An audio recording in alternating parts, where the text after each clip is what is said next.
hey, what's up? What the fuck is that? It's a mini cupcake. It's like it's like a mini cookies and cream cupcake. And the cupcake was already a mini version of a cake. Yes, yeah. So it's actually a mini then. It's like a double mini. It's a mini of a mini. Yeah, I'm very excited because now in America, apparently we're going to be getting chicken Big Macs, which is something that they haven't been able to do before, I guess. Maybe, possibly. No, I told you that they've been in Australia for a while. I don't know how long I've had it, but I had it like ages ago. I don't know how long it's been in Australia for. And we had the double Big Mac for ages as well. It's a bunt cake. A bunt cake? What's a bunt cake? It's like a mold where you like it bakes upside down. Have you not seen those? It bakes upside down. So a bunt cake. I'll show you. Hold on. You have to show me. I think if I see it, I might. No, is it not popular? And we might call it something different. Okay, well let's see here. You bake it in a tin upside down, and it comes out with like a mold already on it. It looks like this. Oh, I think we call that a funnel cake. Oh, okay. I think. I might be wrong. I feel like we call that a funnel cake or something. Well, our funnel cakes are like these long tubey things that like you should get at like a festival or something. So maybe I'm thinking of something else. Maybe a funnel cake's different. Maybe let me turn the audio down a little bit. There we go. Yeah, these are bunt cakes. I actually like bunt cakes. You can get really cool molds for them. We make a lot of cakes here, so I thought you were eating a mini bunt cake. No, they're mini cupcakes. Like it's cookies and cream. Did you make them? No, we didn't. We actually didn't make these. This was another person that does baking. We did a little tea party on Sunday. Oh, a little tea party. A little tea party. And we invited some guests over, and everybody brought something, and they brought these mini cupcakes. So interesting. So let's see. Who do we have in the house tonight? We have Lone Wolf. Hey, good to see you, Lone Wolf. Obviously, Quindlin's here. Pulled up our super chat. South Texas Shark. Defunct is in the house. All Team Eric members. Thank you so much. We have Hero's Journey. Matt is here. Autobot is here. Red Knight is in the house. Super Dude 0808. And Fetman Plays is here. Good to see you, Fetman. Good to see everybody here. We have a comment here. This is from Donna. I thought this was interesting. Thank you for being here, Donna. Hey, Eric and Paige. I hope you guys had a wonderful day. I had a pretty good day. We watched Furiosa again. It's on Max now, so we were able to watch it at home. So I think this is my fourth time seeing it. I went and saw it multiple times in theaters. So I know you really liked it, right? Wasn't it one of your? Yeah, I only saw it twice, but it's pretty rare I watch a movie twice in theaters. Yeah, just because it's fucking expensive. You're gonna love this next part. Eric, please bring back the live reaction to fan made content. Meaning all those like remember I did like 8 or 9 of those like the fan like Superman Solar and Spider-Man Lotus and all of those whatever they call it. Well, they just fan made movies. Is that the way fan films. Well, the reason why we could watch those together is they can't copyright them, so there's no law against it, unless they put copyrighted music in there, which would be which the one with Impulse did, and I had to it was like the freaking Back in Time by Huey Lewis, and I was annoyed by that. Adore those streams. Your commentary was hilarious. Only if Paigey joined. I would love to have Paigey on for those, but I think he gets annoyed by that kind of stuff, so I don't know if he'd be. Yeah, I'm not the biggest. Irony. I'm not the biggest fan of fan made films, just because I think it's like. I mean, make something original. Yeah.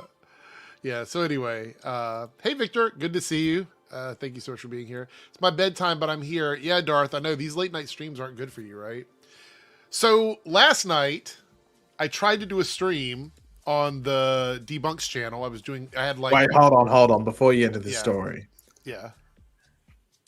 We have a major announcement. Oh, no. What is it? What is the announcement? I know sometimes on Eric's woke channel, it sometimes happens. But it has to be said. Eric is not wearing a hat. Oh, yeah. Because everybody was saying I was bald. I wanted to prove I'm not bald. I have hair. We currently have Eric exposing himself live on stream. I actually have hair. So I made a point last night and tonight, because last night's stream shit the bed, to not wear a hat. Specifically so people will see that I have hair. Yeah. I don't care. There's nothing wrong with being bald, but this whole harassment campaign against me on social media, this entire cancellation of me because I'm bald, I needed to address it. I needed it to be known that that I actually have a full head of hair. So I think I've talked about it before. The reason why I wear hats all the time. Were you here when I talked about this? It's because you wear headphones and stuff. You don't want to mess your hair up. Yeah. I wear on my job. I work as a DJ for 5 hours a night. I have headphones on the whole time, and so it sweats. This strap here that you normally have across the top of your head, like it literally irritates my head. So I wear a hat to put the headphones on top of the hat. When I'm at home, like not streaming, just hanging out or whatever, I don't wear hats. And when I go out to do stuff with friends, I typically don't wear hats. So people are like, oh, you must have awful hair or something like that. And again, no offense to people who are sporting and rocking the bald head. Like I like back in the day, I used to shave all of my hair off. I used to rock like a completely bald, like a buzz cut. Mate, I've been staring in the mirror thinking I need to shave my head. My hair's too long. Yeah. I went and got a haircut like 2 months ago, and the guy fucked it. He did it pointless. And I was like, well, now I just have to wear a hat because he didn't do anything. It's just my hair is like, he did like, you know what he made me look like? Like John Connor from Terminator 2. Like it was almost like that, like overly long. Right. Like he did the side, but like the top overly long. And like, bro, like, you know, and at that point I was like, I'm just leaving. Like the guy had no clue what he was doing. Yeah. So I was oh yeah. Like I wear it out without a hat, but there's a lady I go to, her name is Valerie. She's amazing. She's a barber, so she does beard and hair. And so there are times, because I go once a month for my hair, twice a month for my beard, but there are times when I go and I can tell like a few days before I go to get my haircut that I need a haircut. It's like I look in the mirror and I'm like, yeah, it's not looking right. It's not looking good. I need a lineup. I need everything to look good. So I'm glad I found her, because the person I had prior to her was not very good. I didn't want that person to do anything with my beard. It just didn't look right. So she's great. She's very like long-winded. Like when I go to get my beard and hair done, I'm in there for like 2 hours, but she does a really good job. So no issues. No, yeah, there's nothing there's nothing wrong with going bald. Like bald is meant to be a default for men because of testosterone. Like if you have testosterone, you're meant to sort of like go bald. Well, I mean, I like obviously right here, like going into the corners of my hair, you can see that it is a lot further back than it should. Oh yeah, I'm the same. But like, and also when you usually hit like, I think it's like your 30s or mid 30s, pretty much where your hair is at that point, it's pretty much going to stay there. Like it's pretty rare it recedes even more from that. Sometimes it does. It just depends on genetics and stuff like that. But if you get to your 30s and you got your hair there still, you can at least give some sort of like a half thumbs up or something. So Defunct giving me props on my hair. I always try to look really good. So, you know.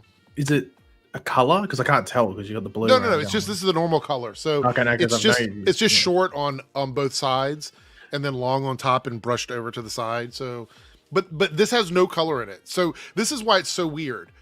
In my beard, you can see the gray with the dark hair, but only in the edges of my hair here is where gray is. There's hardly any gray in the top. So I'm still waiting to start getting gray hairs. I'm wondering when I'm going to start getting them, because I've got like a patch, like a birthmark on my head that grows silver hair. Oh, you know, people have that. Yeah, so it happens on like my left side of my head and stuff. It's been there since. So if I shave my head, there's just like a white spot there. It looks like I've gotten like a texture or something and just drawn a big white spot. But I'm wondering when like proper gray hair is going to start, because I know someone that was 24 and they started growing like little flecks of white hair and stuff. Yeah. Yeah. My beard went gray very quickly when it started to get gray, because you guys remember when I started doing my content on here, my beard was dark. And within like less than a decade, it went gray, or mostly gray. But I don't mind. I don't have an issue with that. Just like I don't have an issue with being bald. Like it's kind of a joke, but people were saying it, and I'm like, I actually have hair. And so they were like, no, you don't. I'm like, there's pictures of me with my hat off, like literally. So I was like, when I went out tonight, I had to work earlier. I was doing a gig where I was like, okay, I will do my hair before I go to the gig, and then when I get back, I'll just stream without my hat. And there we go. But shout out to everybody. Like, you know, it's that has your thing. Respect. Started going bald in my mid-20s, 7 to 8 years. Pulled the trigger, said fuck it, and shave it, and was left way out. Look, eventually, that's the way to go. I think. Yeah. Like if you feel it's going and you just just thing, because it's all about being comfortable as well. Like Right. it's like with anything, even if you get a normal haircut, like half the time you look like a fucking idiot when you get a haircut. It's like, oh fuck, the dude stuffed it up. But you just gotta, let it grow on yourself or whatever it is, and you get used to it. And also, if you can grow a beard, that takes like 50% of like I think concern about going fully shaved, because if you can rock a beard, then bald probably goes well with the beard. Isn't it really weird that men typically lose the hair on the top of their heads but nowhere else? Isn't that kind of weird? Yeah. That's really weird. Genetics are fucking weird. Anyway, yeah, if I started to go bald completely, I would just shave my head. I would just go for the Lex Luthor look and rock that. But the only reason my hair has even grown out, true story, is during COVID, we couldn't get our hair cut. And I didn't even know if I could grow my hair this long. Like, I didn't know if I could. So when it grew out, like before I went and got my hair cut, like after everybody was open back up and stuff like that, I had really long hair, and I was like, all right, well, I guess just I'll keep it. So I just did it, I honestly think we should do a poll in a stream coming up for your next haircut. Okay.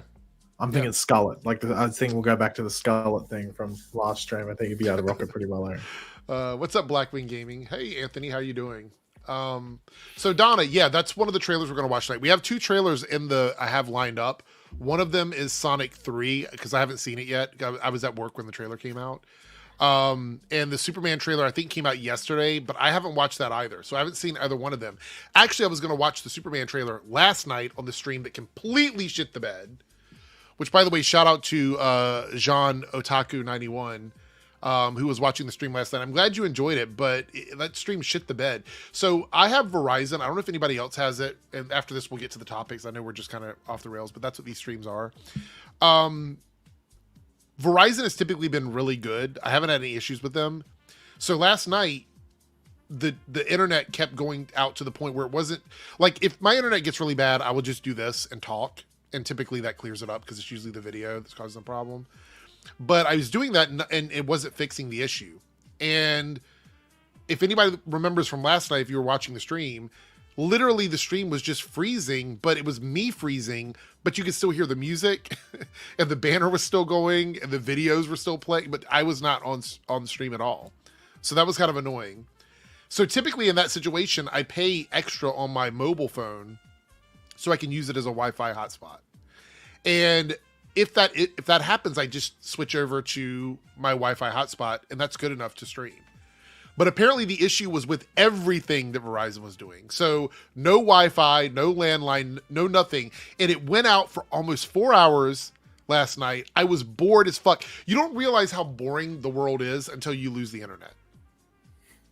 Like, literally, like I had to go to a shelf and pull a DVD off the shelf. The struggles, Eric. God, how did you get through it? How did you get through it? Well, actually, so the funny thing is, on my tablet, I have a couple of movies downloaded for travel. There's 2 movies downloaded on my tablet for backup in case I don't have the internet. Can you guess what those 2 movies are? I'm going to give you a couple guesses. Can you guess what the 2 movies are? What genre? One of them is a comedy and it's retro. The other one is a superhero movie. I'm worried. What do you because I know what the superhero look, I'll let movie the is. chat guess too. The chat can guess too. I've said these movies a million times. What 2 movies do I have downloaded in backup on my tablet for when I don't have the internet? One of them is a retro comedy. The other one is a superhero movie, and it's a recent one, like within the last 15 years.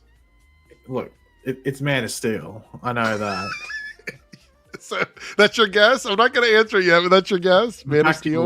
The fact that you set it up like that, I know it's Man of Steel. All right, so you got one of them right. One of them is Man of Steel. Is it Coming to America? It is. Those are the 2. It's Man of Steel and Coming to America. Yeah, Defunct got it there. Yeah. Those are my comfort movies for like when I need something in the background. So what happened is I normally play online games. So when my internet went out, I was like, fuck. I can't play any MMORPGs. I can't play any like group games or anything like that. So I'm still playing Spider-Man for the PS5, the second Spider-Man game. So I haven't finished that. So I was like, I'll play that. You can play that offline. And then I was like, I have to put a movie on. So I had to go, I picked off a DVD off the shelf. And I think it was like the Nolan Batman movie. And I was like, I'll just put this on. But then I remembered that my tablet had movies downloaded. So I was like, I'll just watch one of those. So I watched Man of Steel last night while I was waiting for the internet to come back up. So there's that. All right. Let's talk a little bit about some of our topics. The first thing I want to talk about is, before we get to the Ezra stuff, because that's going to be the main thing, is this thing from In Schneider, or the Insider. In Schneider? Is it Jeff Schneider? Is that what it is? Jeff Schneider?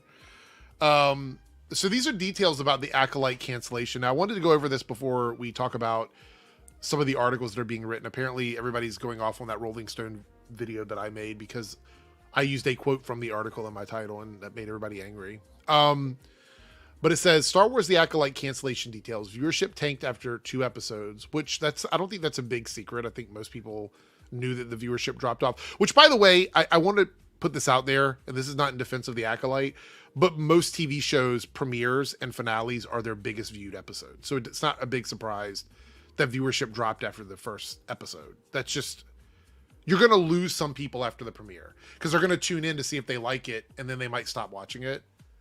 So that's not a big shock. Is that a shock to you at all? It's not a shock. No, not really. Like, I guess it depends on like how much it drops off after that point. So maybe the emphasis on tank is interesting, but like, I don't know the specific numbers. It costs $630K per minute of screen time if you break down how much the cost of the show was. Which, to be fair, there are a lot of expensive shows out there. Again, that means absolutely nothing to me as a viewer, and it shouldn't mean anything to anybody else either. The amount of money the studios spend in production for a show is relative to a lot of things that have to do with like how much money they're willing to put out there, how much money they're willing to get back, streaming numbers, subscriptions, investors, production costs, tax rebates. There's so many things that go into that. Who gives a fuck about that number other than like math nerds that want to use it to hate on stuff? It's such a dumb thing, but people are so wrapped up in how much somebody else spent on something. Do you think about that, Paige? Do you think about how much your neighbor spent on something all day long? Like, I wonder how much they paid for that burger and fries. Like, do you give a fuck? I mean, it's just a weird thing to get so wrapped up in. No, like, especially when it comes to a TV show, like, I mean, at the end of the day, the main thing that's probably going to keep a TV show going is the viewership. And even then, like, a viewership can be mid as long as it's received fairly well. So I don't really care too much about the cost. My only concern about cost or anything with the dollar sign is if I really like something and it's clearly setting up a sequel, or something more that could be in that world, and it's sort of relying on doing well to keep going. Yeah. I also want to point out that the only thing I give a fuck about is how much I'm paying for the subscription. Like, that's all I give a fuck about. How much am I paying to watch the show? Is it $8 a month or is it $20 a month? And then I'll evaluate if it's worth it to me as a consumer. Like, if I'm spending $19.99 a month on your service as a subscription, and I don't like the content you're making, then I will stop paying for it. I don't care how much you pay to make these shows. That's irrelevant to me personally. Because at the end of the day, I mean, when it comes like every Tom, Dick, and Harry, like you and I, and everyone watching, shouldn't really care too much about the money, because at the end of the day, that money is going to people that are already getting paid way over the margin than they should for the work that's being produced. Even if you're making the best thing ever, you should still shouldn't get paid like the bajillion dollar that's getting paid out. So, on top of that, the money doesn't equal quality. Clearly, because people know that this show, there was some lacking quality in some of the episodes. So it's not about how much money something costs you. It's about what you do with that money. We see it all the time. The first Deadpool movie, which is regarded as the best one, even though this one people are going back and seeing it, you still ask people, they're like, I still love the first Deadpool movie. It's my favorite movie out of the 3. That movie was made on, in terms of superhero content, a shoestring budget. It was made on very little money for what they did. It was made like Shazam. I think them and Shazam are on the same. I think Shazam was made around the same amount as Deadpool was. And look how both those movies were really good. So money doesn't make something good. It just doesn't. You can do things with a small budget. So I just don't care. The first Deadpool was 58. The second was 100. Okay. Yeah. And Shazam was about 70, I think. Still, all of that's relatively cheap. Anything for, like like, even big for like one of those, superheroes. even for like a blockbuster, anything under 100 is, I don't want to say low budget, but definitely like budgeted. I mean, compared to what we're seeing Well, yeah, in the last decade of films. Yeah. Here it says no plans to remove series from Disney Plus. And let me tell you why I think that is, because it's a Star Wars show. Yeah, if it didn't have, it wasn't in the Star Wars universe and it was its own individual thing where it's not relevant to anything else on there, they would remove it probably. Like, for example, if The Mandalorian came out and this happened to The Mandalorian, it would have been erased from Disney Plus, and we probably wouldn't have had any other Star Wars shows at that point. Now, I do want to point out, and I mentioned this last night, but I'm going to bring it up again. There are 2 unannounced shows from Star Wars, and unless they've announced them today, I think they're still unannounced. But there's 2 more Star Wars shows, and a lot of people have pointed out that it's very possible that those shows could be continuations of the story of the Acolyte without being a season 2 of the Acolyte. If you know what I'm saying, like another, like the characters go on in another series, like Kamir and Osha go on to a series with Darth Plagueis, but it's not called the Acolyte. It's called something completely different. Yeah, or it's whatchamacallit, it's they might be in it, but they're not the leads. They're not the main characters. So it's literally, like as I said, I still think they're probably trying to do something with like a younger Palpatine and that Plagueis character and something like that.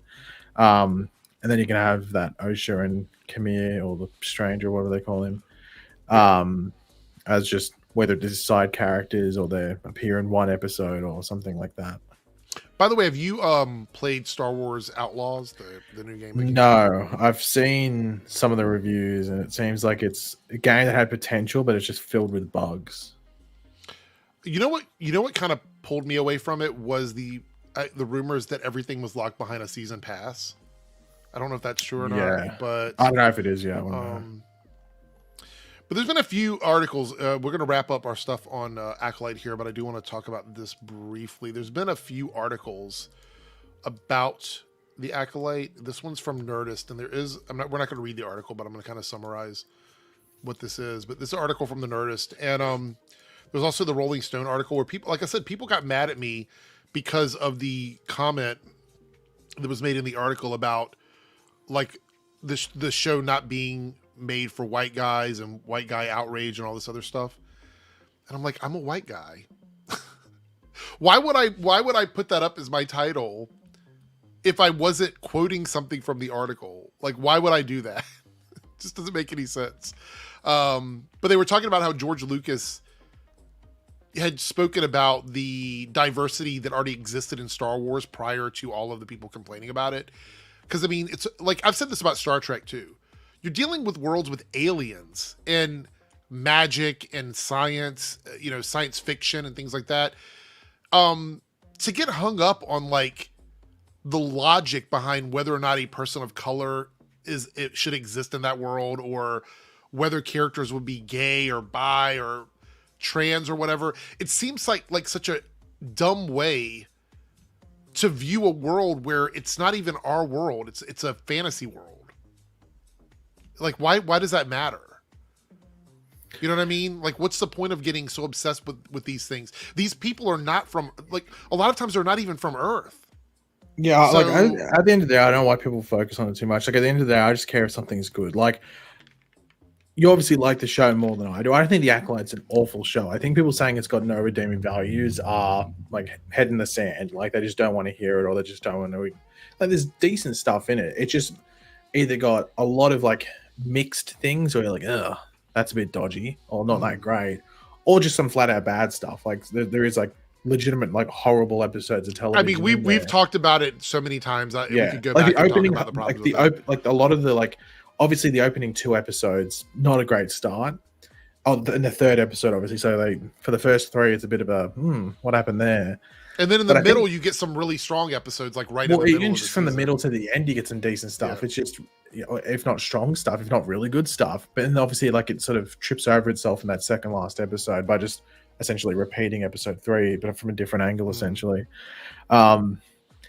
it's a show that had promise. I think the actual premise of the show is incredibly interesting. The execution, you wouldn't rate it like a 2 out of 10, but you probably give it like a 5 out of 10, probably the execution in regards to as a whole. It just doesn't land it. And I'm sure that the showrunners would sit there and go, yeah, we could have done stuff better. But it's sort of hard, like maybe when they like boarded it and stuff like that, you don't know necessarily some of the restrictions that were there. Well, that's the other thing, Paige, is we don't know what they allowed them to do, like what they said they could do and couldn't do. Maybe their hands were tied on certain things and they just couldn't do it because Lucasfilm said you can't. They're never going to take responsibility for it. You're never going to see Lucasfilm come out and be like, yeah, this was this way because we told them they couldn't do it. No one's going to say that. Nobody's going to defend them. So you're going to look at the people that made the show and go, yeah, this is 100% their fault.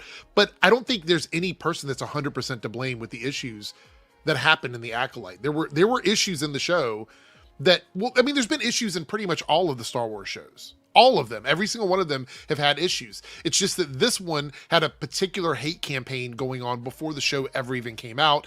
And the people that were doing that were not willing to just watch the show. You know what I mean? And see what they liked and didn't like. Because I can concede with people when they go, yeah, that was shit. I hated that. Okay, cool. Cool. What did you hate about it? All right. I liked it. I thought it was good. And then we can sit there and have a conversation about it. But this idea that something is bad, so bad, that before it comes out, you spend months and months and months hating on it. There's just nothing worth that, in my opinion. There's no one TV show or movie that is worth that much time and energy to make that kind of content constantly. So yeah, like the only time I can ever think like where it like sort of makes sense that maybe if you have like a negative view and you persist with it is a movie because you pay your ticket and you go see exactly. But if after you've seen it, not before though, right? What you're talking about after you paid your ticket to go see a movie, right? Well, I mean, like if you you persist watching it because you paid, so you're going to sit there in that 2 hours and watch the movie.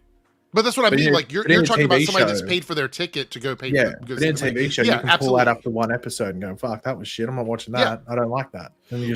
Which seems like that's my thing is this show represents like logically how you would react if you didn't like something. You tune in.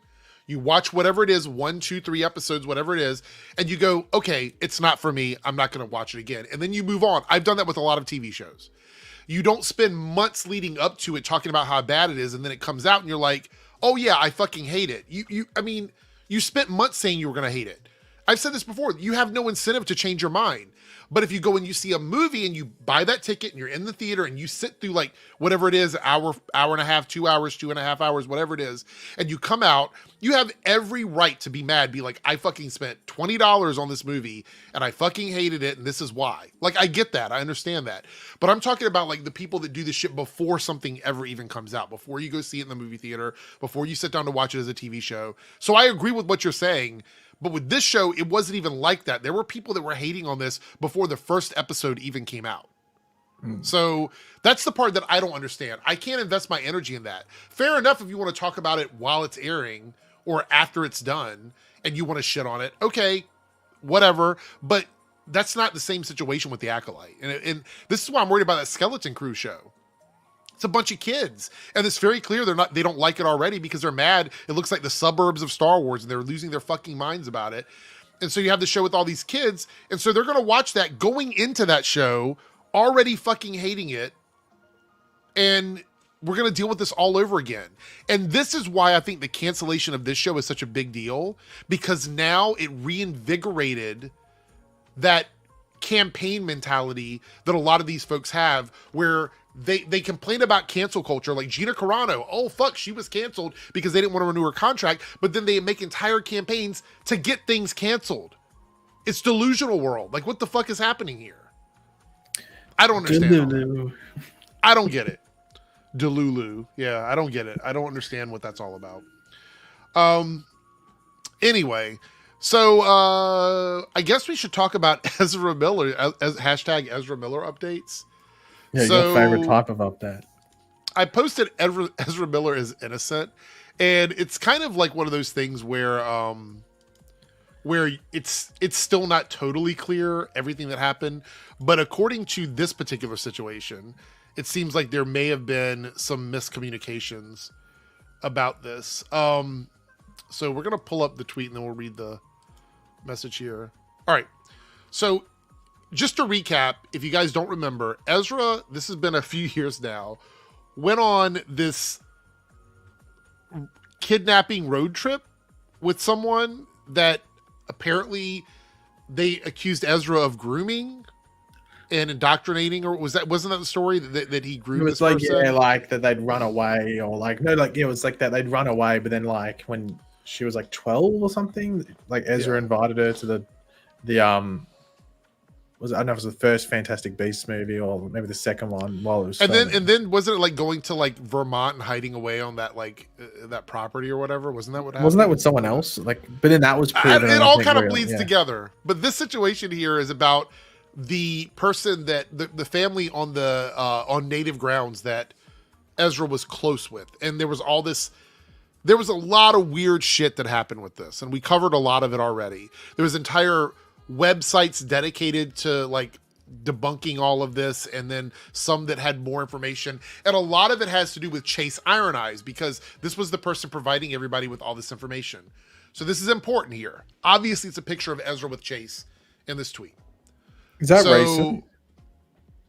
I think it is, because we're gonna look at a video clip here in a second, and I think this is the way Ezra looks right now. So yeah, I was gonna say that I follow. I think it says. I don't know if I think it still says Ezra Miller. I don't know if it's changed to the band that Ezra's in. Yeah, I don't know if it's individual or not anymore. Which I actually think that the interview clip we're looking at is Ezra with his band. So, yeah. And I think, I want to reiterate that I think Ezra is back to going by both they, them, and he, him pronouns. Yeah. I hope I'm right, because I tried to be respectful of that. I'm sure you're right. But we do have a nip slip on screen.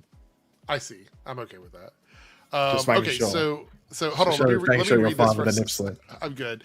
Chase Iron Eyes has apologized to Ezra Miller for falsely claiming Miller groomed his daughter, Dakota. The court case was dropped 3 years ago after it was found to be based on no evidence, merely lies fabricated by Miller's longtime stalker. Now, here's the thing. Do I think Ezra's going to go after Chase? Clearly, it doesn't seem so, because they're in this picture together and stuff. But this is the kind of shit that I think affected Ezra's career. So yes, like this is where this came out, and then the Hawaii stuff happened. Yeah. So like, my just blanket thoughts on this before we jump into this is that this doesn't excuse the stuff that happened in Hawaii. Right. That's a clear thing, but this is what led to the stuff in Hawaii, where like there was like an exile that essentially happened, where Ezra was clearly acting a bit, like clearly getting drunk, maybe probably taking other shit. Whatever it is. I know Hawaii's got a big drug issue, so it's very easy to get stuff there. So I don't know specifically what could have been taken, but this clearly led into that like sort of spiral that then Ezra had to be broken out of when then Ezra went and stayed with his mom on that Vermont. So when I'm saying Ezra is innocent in the video here, I'm talking specifically about this situation. There's still a lot of other shit that Ezra did that we don't know all the details of. We know a lot of some of it, but not all of it. So here's Chase Iron Eyes, and this was posted on Instagram. And then we also have a clip where Ezra talks a bit more about this. It's a very short clip, but we'll watch that in just a second. So there's a reason why I support 100 in the hand, Dakota Iron Eyes, Ezra Miller, blah, blah, blah. Don't feel like I owe an explanation, but after we hosted a party in Santa Fe, we received some feedback. When you live your life under a public, tribal, and non-tribal microscope of critique, sometimes it seems the only critique that makes its way through. I want to offer this on the drama 3 years ago when I filed a petition and claimed that Ezra appeared to have groomed, in quotes, Dakota. I made that statement in my pleading in a time of absolute war based on information from a witness who then recanted and said nothing happened that day that could infer anything inappropriate from. Thus, I immediately withdrew the court filings. Okay, I just want to point out, okay, Ezra has been a friend with this family for a while. So one incident, I would think, is not enough to bring all of these accusations against Ezra. To me, it seemed like the complaints were about years of stuff, not one incident. Am I confused on that, or was that how it was sort of framed? is that this person was underage and Ezra had been taking them on trips and things like that, and that was what happened. What is this one incident from an individual that would have made Chase change his mind 100% about Ezra? Well, obviously he said he based it off like a baseless rumor, like, and then was like, well, like, right, but wasn't that rumor that Ezra had groomed Dakota? Yeah, but Wouldn't that be something the family would know about? yeah, especially because they were allowing her to go do all this stuff. That's what I mean. Like, This look, he's forgiving Ezra, but that just seems to me like something they would have known about. To be honest, if I was Ezra, I would be. I don't know if I'd, because this is where it all spiraled from. Like, I don't know if I was Ezra, I don't know if I'd, but obviously he's the father of Dakota, right? So obviously, as in Ezra's eyes, he's like, you know, I'll be the bigger person, forgive, because I appreciate my relationship and friendship with this one person, and I'm willing to forgive her father despite what happened due to what his actions and stuff like that. Yeah. So yeah, like I remember when we were talking about it back in the day and stuff, there was a lot of stuff that just didn't really line up when we were talking about this grooming stuff. Like, obviously the stuff in Hawaii was the thing where, like, fuck, he was caught on camera doing half the shit. So, you know, like, it was and like acting weird on the street, so he couldn't do that. And of course there was the choking incident in Iceland. I don't know if Fetman says something about bruises. I don't remember specifically, but that does sound familiar. Yeah. The comment there. It was just, like, the Ezra stuff, and like a lot of it was definitely blown up just because he was a celebrity, you know. Well, I still is a celebrity, you know what I mean? Do you after we get done with this, I want to ask your opinion on where we go from now with Ezra. So we'll get to that when we finish listening to all this. But okay, so this is the last portion. This says, now we're doing our level best to move on, to reconcile, to heal while remaining supportive as a father. As long as Dakota's good, we're good. These are real people living real lives, and once you're in that fire where there is no anonymity, there's no safe space for you to retreat. That's a strange place, and it's not enviable. It takes a lot to enter the fray again. So I'll be honest, I don't know if I would forgive this person. Like, I feel like the spiral that Ezra went through, I feel was very much, this was a big part of that. I don't know for sure, but it feels like it was. And if in fact there was nothing going on, assuming that this is all true and that there was nothing happened and that they were aware of the relationship was above board, and nothing was transpiring, it feels to me like this was a career killer for Ezra that led to all of the drama that happened. Yeah. And some would say, oh, well, you know, it wasn't like this dagger to his career and stuff like that, and he could have handled it better. But imagine you've just, because essentially what they're saying is that he's a pedophile. Like, that's, to put it in simple terms. I mean, I think we're far enough to the string, but that's probably not going to be a claim. Yeah. But like, imagine being called that, and you're about to have the biggest movie of your career come out. Like, you are the lead, everything, and you're essentially being labeled that with no evidence, just saying like, oh, they've known each other since she was 12 and however old Ezra was at the time. So that would be cooked. This is Pauly Shore, bro. I told you. Oh, is it? Okay. Shore. I didn't know. I wasn't sure, but yes, that's fine. I think Dakota's Pauly Shore's #1 fan, and you didn't know that's Pauly Shore. Absolutely not, unless he does the whole. Wait, he's doing a documentary, or not a documentary, but a movie, a biopic. Richard Simmons, right? Where he's playing. I wonder if that's ever going to come out, because I know now that, I mean, I wonder who has control over that anymore. I think, I don't know. I think with the biopics, you don't need. I think it's more if you like get into like finer details or stuff, or like. But I don't know with that type of thing, because it was like a fitness instructor. So I don't know. I mean, I guess as long as you're not doing anything that was not public knowledge, you could do it. Yeah. So I think Dakota's sitting next to Ezra. I think that's Dakota. I think that's just Ezra's. Hold on, is that Jamie Kennedy? It might be, but there is a band in this video. I kind of just skipped through it. I don't know if that's just Ezra and Dakota, but Ezra's in a band with Dakota, I'm pretty sure. Yeah. Okay. But I don't know if that person with the black hat. I think that's what this was. I just want to say that is for sure Ezra. That's all we need to know. So here is the clip, and let's watch this all the way through here. Important to meet Toke's expression. And where'd you guys meet?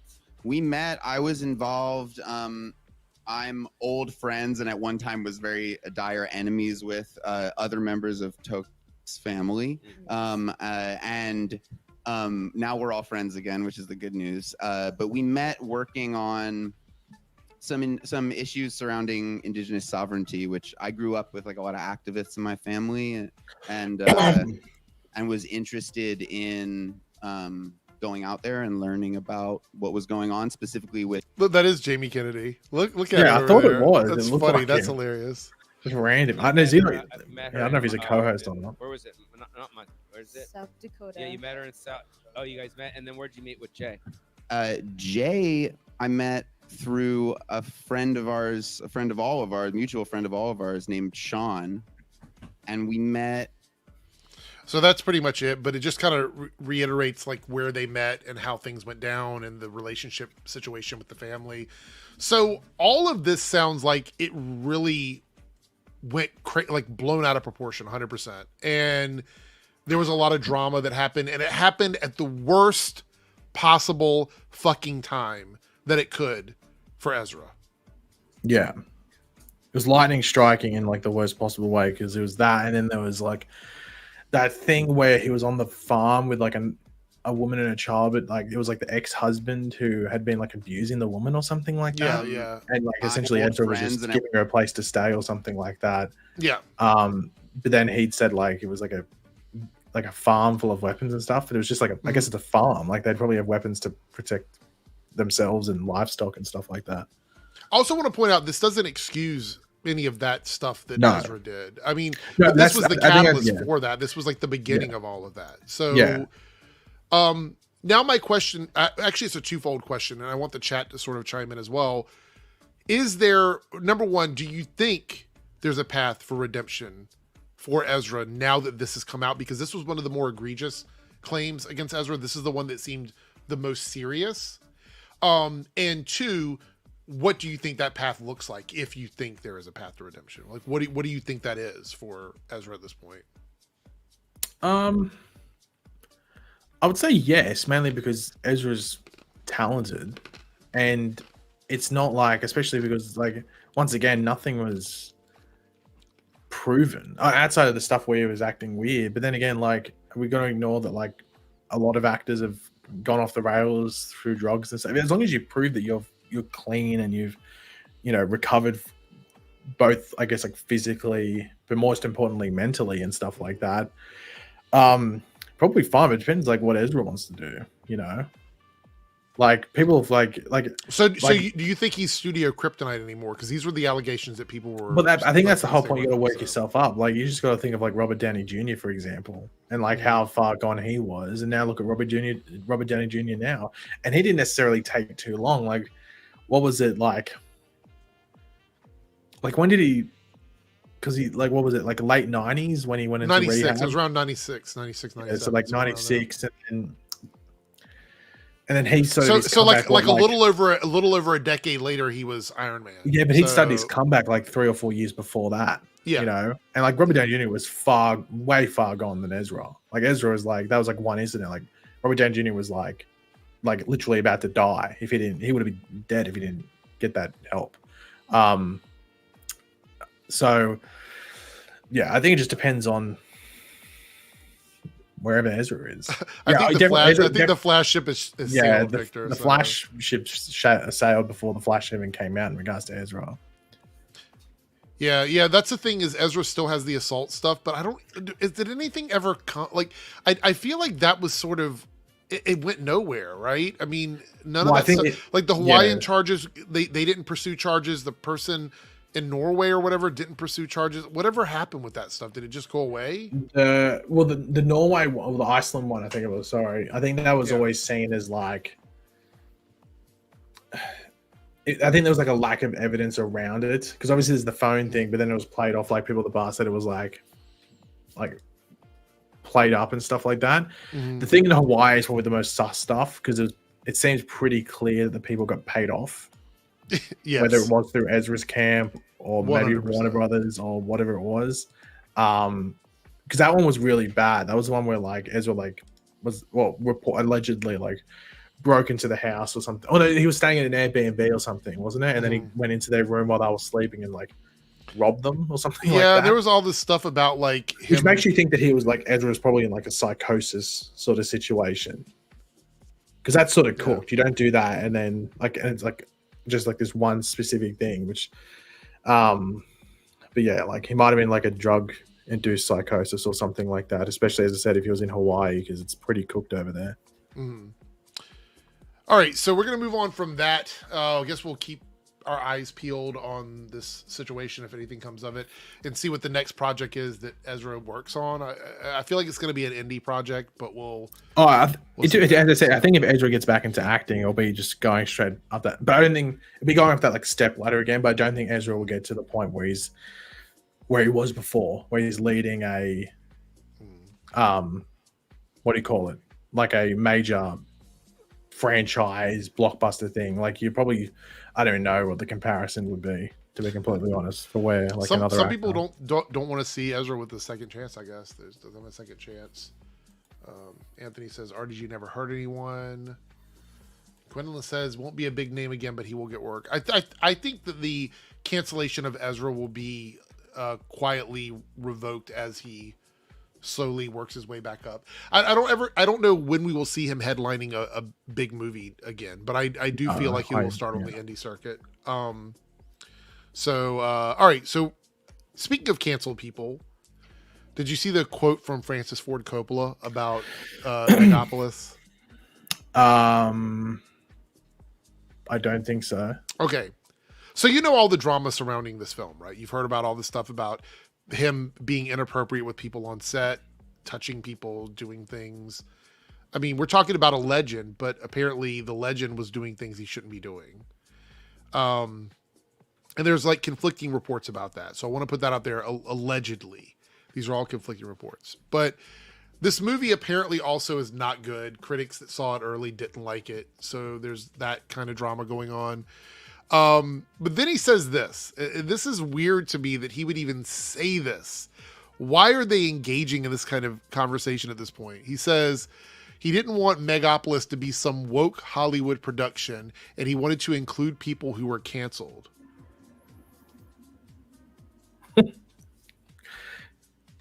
Well, who's in the movie? Because Adam Driver's in it. Yeah. Let's look at the cat. I want to look at the cat. That is a great question. Let's look at the cat. I was going to say, like, obviously he wouldn't count because I don't remember Adam Driver doing anything sus. All right, let's see who's on the cast for this movie. All right, Adam Driver, not canceled. Giancarlo Esposito, not canceled. Not canceled. Aubrey Plaza, not canceled. Shia LaBeouf, which I don't think he's canceled, but people are like, he's probably got a question mark over him because Dustin Hoffman, as far as I know, not canceled. I think he got canceled. Lawrence Fishburne, not canceled. Who is this? Natalie Emmanuel? Oh yeah, I know who that is. She's from Game of Thrones, not canceled. Talia Shire, she's from The Godfather. She's from The Godfather and Rocky. She's not canceled. Catherine Hunter. Yeah. Catherine Hunter was in the Andor series. She's not canceled. Jason Schwartzman. Nice. Canceled, I think. He's not canceled. Moonrise Kingdom, Fantastic Mr. Fox. The only name on this list, the only one that, and still not canceled, but the one that's kind of problematic, I guess, is Jon Voight. He's the one that has a lot of controversy surrounding him because he's fighting with his daughter all the time about like politics and stuff. However, though, as far as I know, not canceled. So that's all of the leads and main actors in this film. Who in that list, other than Jon Voight, would even be close to being canceled? I don't know. Now I'm curious. Is there like an extended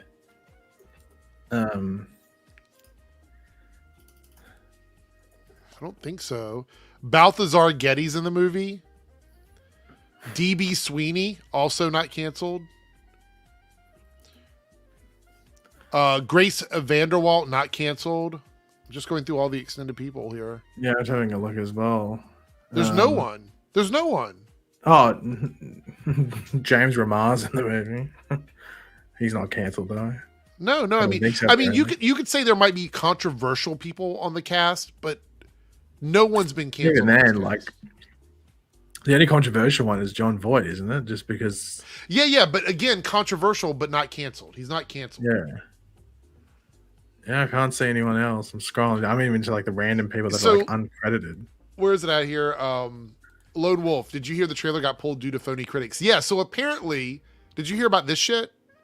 Apparently, they had a thing at the beginning where they were showing like critic scores or critic quotes about the film. They didn't even bother to get a writer to write fake quotes. They used AI to make fake quotes about the movie to put in their trailer.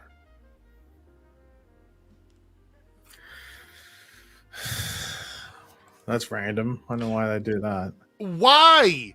Like, if you're going to make fake quotes, just get a writer to do it. Why did you need AI to make 4 or 5 fake quotes?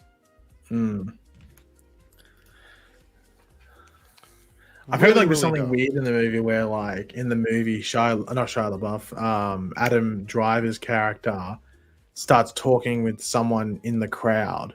So in the screenings at like whenever they did them at film festivals, they had to have someone come out and respond to him, like stand in front of the actual audience and respond. So I don't know how that's going to work in a actual thing. Like if you go see it or if I go see it, I guess they remove it from the movie. That's probably, or they include it in the film, like a person in the film. Like they've recut it where someone steps in, like I don't know, like Rocky Horror Picture stuff. I don't know. Yeah. I honestly have no interest in seeing the movie in theaters, so I will just wait for it to come out on streaming. I'm not gonna... I can tell you this: my older sister, who like only goes and watches like French and German movies, like she's just into international cinema. She doesn't really watch too many like English-speaking movies. Right. She said like this is probably one of the few movies like English-speaking that she's going to go watch this year. And I asked her why. She said because it looks different. I was gonna say, I wonder what her review is gonna be. So you have to tell me what she says about it. Yeah. All right. Next topic is the Penguin TV show. So we got the first 4 episodes, runtimes, and titles. This came out a couple of days. Actually, it came out 2 days ago. Well, actually, a day ago for me. It just now ticked over to the 28th. So it looks like they're all gonna be roughly an hour long. The first 4 episodes, and correct me if I'm wrong, but didn't the show get moved to HBO proper? Isn't it? Yes. So it doesn't surprise me it's this long if it's on HBO. Because the thing people don't understand is with streaming shows, you can cut them down because they don't have to fill a time slot. They can be whatever they need to be. But when you put it on an actual network, they have to reach a certain amount so you don't have a gap between things. Like, there's no commercials in the Penguin. So what would happen is after the show ends, you guys know they would run like a preview and maybe like a behind the scenes thing or whatever. But you can't do that for more than like 15 minutes or so. So your episodes have to be longer. So anything that's been moved over to HBO proper they're gonna have longer run times, which I think is good. I think people will enjoy that. So first episode is a little over an hour. Then we got 56, 59, 58. And I don't think these titles reference anything super important, but I am curious, and I want to hear from the chat as well. Who is excited for this show? I'm very curious because I didn't hate the Batman. I thought it was a good movie. And I actually like Colin as this character, but this show to me, it doesn't really sound that exciting. It sounds like just another mobster series. But maybe that's going to make it good. I don't know. Am I missing the mark on this one? What are you excited for this, Paigey? I wouldn't say I'm excited because excited means I'm like, oh, I can't wait for it to come out. But when it comes out, I'll watch it. But just probably because there's not much coming out. But yeah, I wouldn't say I'm over the moon. Over the moon excited for it. Like I'm sure it'll be decent. Well, I'm hoping it's decent. That's probably the better way to term it. I'm hoping. Well, I will say this. I think Colin Farrell's going to kill it. I don't know if you've seen his show Sugar on Apple TV. No, I've been putting it off. It's like it's not a noir. I guess it's like a noir show, but it's like a murder. It is a bait and switch in the best way possible. Yeah. So do not read anything about spoilers. In chat, if you've seen it, do not spoil it. At the end of the series, it becomes a completely different show. You have to watch it. It's so good. So good. I had a great time with it. It seems like a lot of people in the chat are excited for this, but I will say, Zaya says that the Batman is an overrated movie, the one with Robert Pattinson. Do you think it's overrated? It depends how you want to look at in regards to overrated. I don't think it's the best Batman movie. I think the best Batman movie is still The Dark Knight. I don't know necessarily, but what margin? I have seen people do a lot of like retrospective like history with it. Where I think Batman and Robin is the best Batman movie. But that's just my personal opinion. Yeah, but that's because you love ice puns. That's why, and also you love the Bat credit card and the nipples, mainly the nipples. I won't go against this either. That first Batman movie from Tim Burton. Well, actually, the second one is really good. Yeah.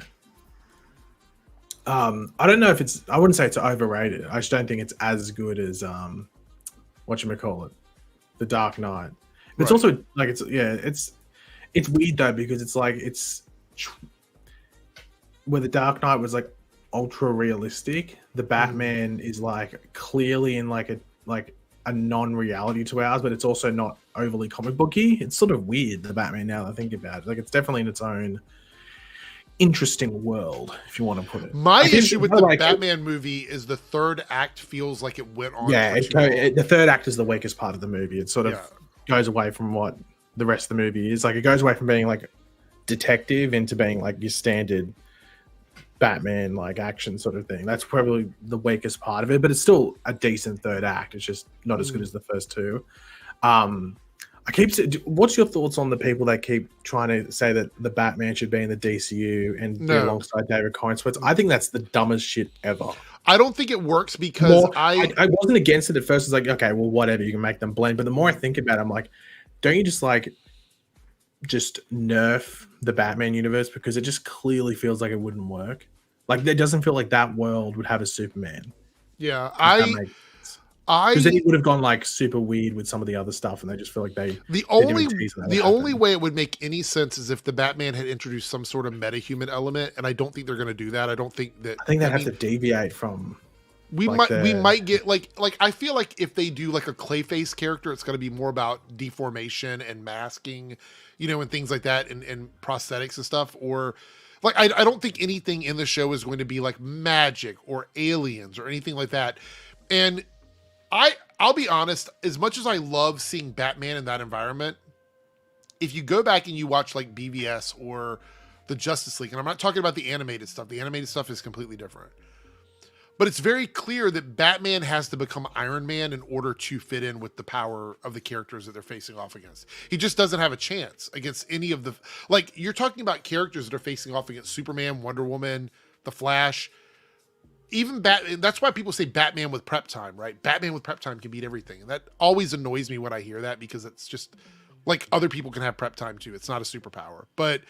The fact that it's like Batman feels like he has to fit into that world. Now, in the cartoons, it's different because you're dealing with a cartoon and Batman tends to do things that just it doesn't look unrealistic because it's a cartoon.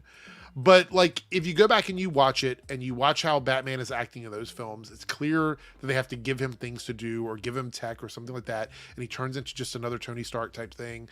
I just don't know. I like a street level Batman, sort of like I like a street level Daredevil and things like that. I like those types of characters. They don't always work with like the bigger characters. Again, comic books, cartoons, very different from live action. So for me personally, I would be totally okay with this Batman story being a separate thing and them introducing a more, I don't want to say supernatural or superhuman version of Batman, but in the DCU, a Batman that feels more comic book, because this Batman in this world feels very street level, very vigilante. Like, it just doesn't feel like it's a world with superheroes, if that makes any sense. Yeah. Like the thing is that like I'm just interested to see what they do with the DCU Batman whenever they make that movie, because I'm hoping that they just don't try and find like some middle ground or some weird ground between the Batman and the Dark Knight, and then once again it's this overly realistic thing. Just make it overly comic booky where you got some fucking creepos walking around. Just make it overly comic book. You make Batman just do ridiculous stuff where you just go, hold on. You mean wait? You're talking about the DCU movie, right? The DC, the Brave and the Bold, Brave and the Bold. Just make it like ultra, like hold on, what? Like make it like John Wick almost. Where it's like, how the fuck is he doing that? He should be dead. Like that type of stuff. Make it Fast and the Furious Batman. Like essentially, just make it like ridiculous. We're like, what? And then make the villains overly comic book accurate. Where it's just like Mr. Freeze is literally Mr. Freeze. Clayface looks like walking poo. Like just do that. Like that's the way to do it. God knows what else. Like Poison Ivy has ivies. Like all this stuff coming out. Like make it over the top. Make Scarecrow literally a walking scarecrow. Yeah. All right, so before we get into our trailers, I like to save the trailers for the end because they usually get claimed. So before we get to those, I do want to pull up a list. This is came out the other day, and it's talking about all the sequels we're going to be getting in 2025. So we're going to go through each one of these, and I want to get your opinion on it. I'll give my opinion. The chat can chime in on this. I'm very curious to see what you guys think about this. These are all the sequels coming out in 2025, and I didn't realize how many were coming out, honestly, until I saw this list and I was like, holy shit, it's a lot. So here's what we're getting in 2025. So we'll start at the top of the list and we'll work our way down. Saw 11. There's 11 Saw movies. I didn't even know there was like 8, 9, 10. I honestly didn't know. I forgot there was that many. Saw 11. When is the last time you watched a Saw movie? I'm curious. Saw 3, and then it turned into torture porn. So I'm like, no more. Same. Saw 1 and 2 are legitimately good movies, and then it turned. Saw 1 is a masterpiece, in my opinion. Yeah, I think Saw 1 is a masterpiece. Saw 2 is a very good follow up, and it doesn't. There's a bit of that like feels like someone's getting off watching this and making this, but at the same time, it still works. And then Saw 3 just jumped off a cliff in regards to him. Like that's my last one. Speaking of torture porn, and I know that's probably going to get flagged. That word particularly gets flagged, but hopefully it doesn't. Speaking of that, we were watching Furiosa tonight. Spoiler alert, if you guys have not seen it and you have HBO Max, it is available for free to watch on HBO Max. Don't buy it, don't rent it anywhere. You can watch it for free. We were watching that with some people that hadn't seen it yet, and there was, you know how graphic that movie is. Like there's some scenes in it that are really crazy. And so we were watching it, and when it gets to the scene, and I won't spoil it for anybody that hasn't seen it, with the nipple clamp part, you know what I'm talking about? Yeah. That scene, literally, one of the people that was here, we were watching it, could not let that scene go. Like for the rest of the movie, they're like, I can't stop thinking about that one shot of that happening. And I was like, just forget about it, move on. Like it's, but yeah, like that's how I feel about a lot of the Saw stuff. Maybe there's some people, I see that, Gwendolyn is a fan of the Saw franchise, which is cool. Scary. I would watch scary movies over and over and over again. If there were more scary movies, I would watch them. Which is why we'll get to that here on the list here. Anyway, maybe I'll go back and revisit the other Saw movies. But after I saw where the direction was going, I kind of was like, okay. Next one is Tron Ares. Now, are you a massive Tron fan, Paige? Do you like a lot of Tron? I remember watching the old one when I was growing up. Like Kurt Russell's? Kurt Russell, it's in it. Yes. No. Is it Kurt Russell? Mm-hmm. Yeah. Okay. There was because I had this weird thing where I wasn't the only one. Yeah, but I don't know why, but when I was really young, for some reason I thought like Tron and War Games were the same movie. I don't know why I thought that. But then when I got to like 10, I was like, wait, these are different. Jeff Bridges. I knew it wasn't Kurt Russell. Jeff Bridges. I just went along with you. I was like, okay, yeah. I was like, I don't think it's Kurt Russell. Yeah, No. Jeff Bridges. But I like the first Tron. Did somebody in the chat tell you? Yeah, someone wrote in the chat, Jeff Bridges. I don't know if I think I only saw Tron Legacy once, so I don't even know if I really liked it that much. But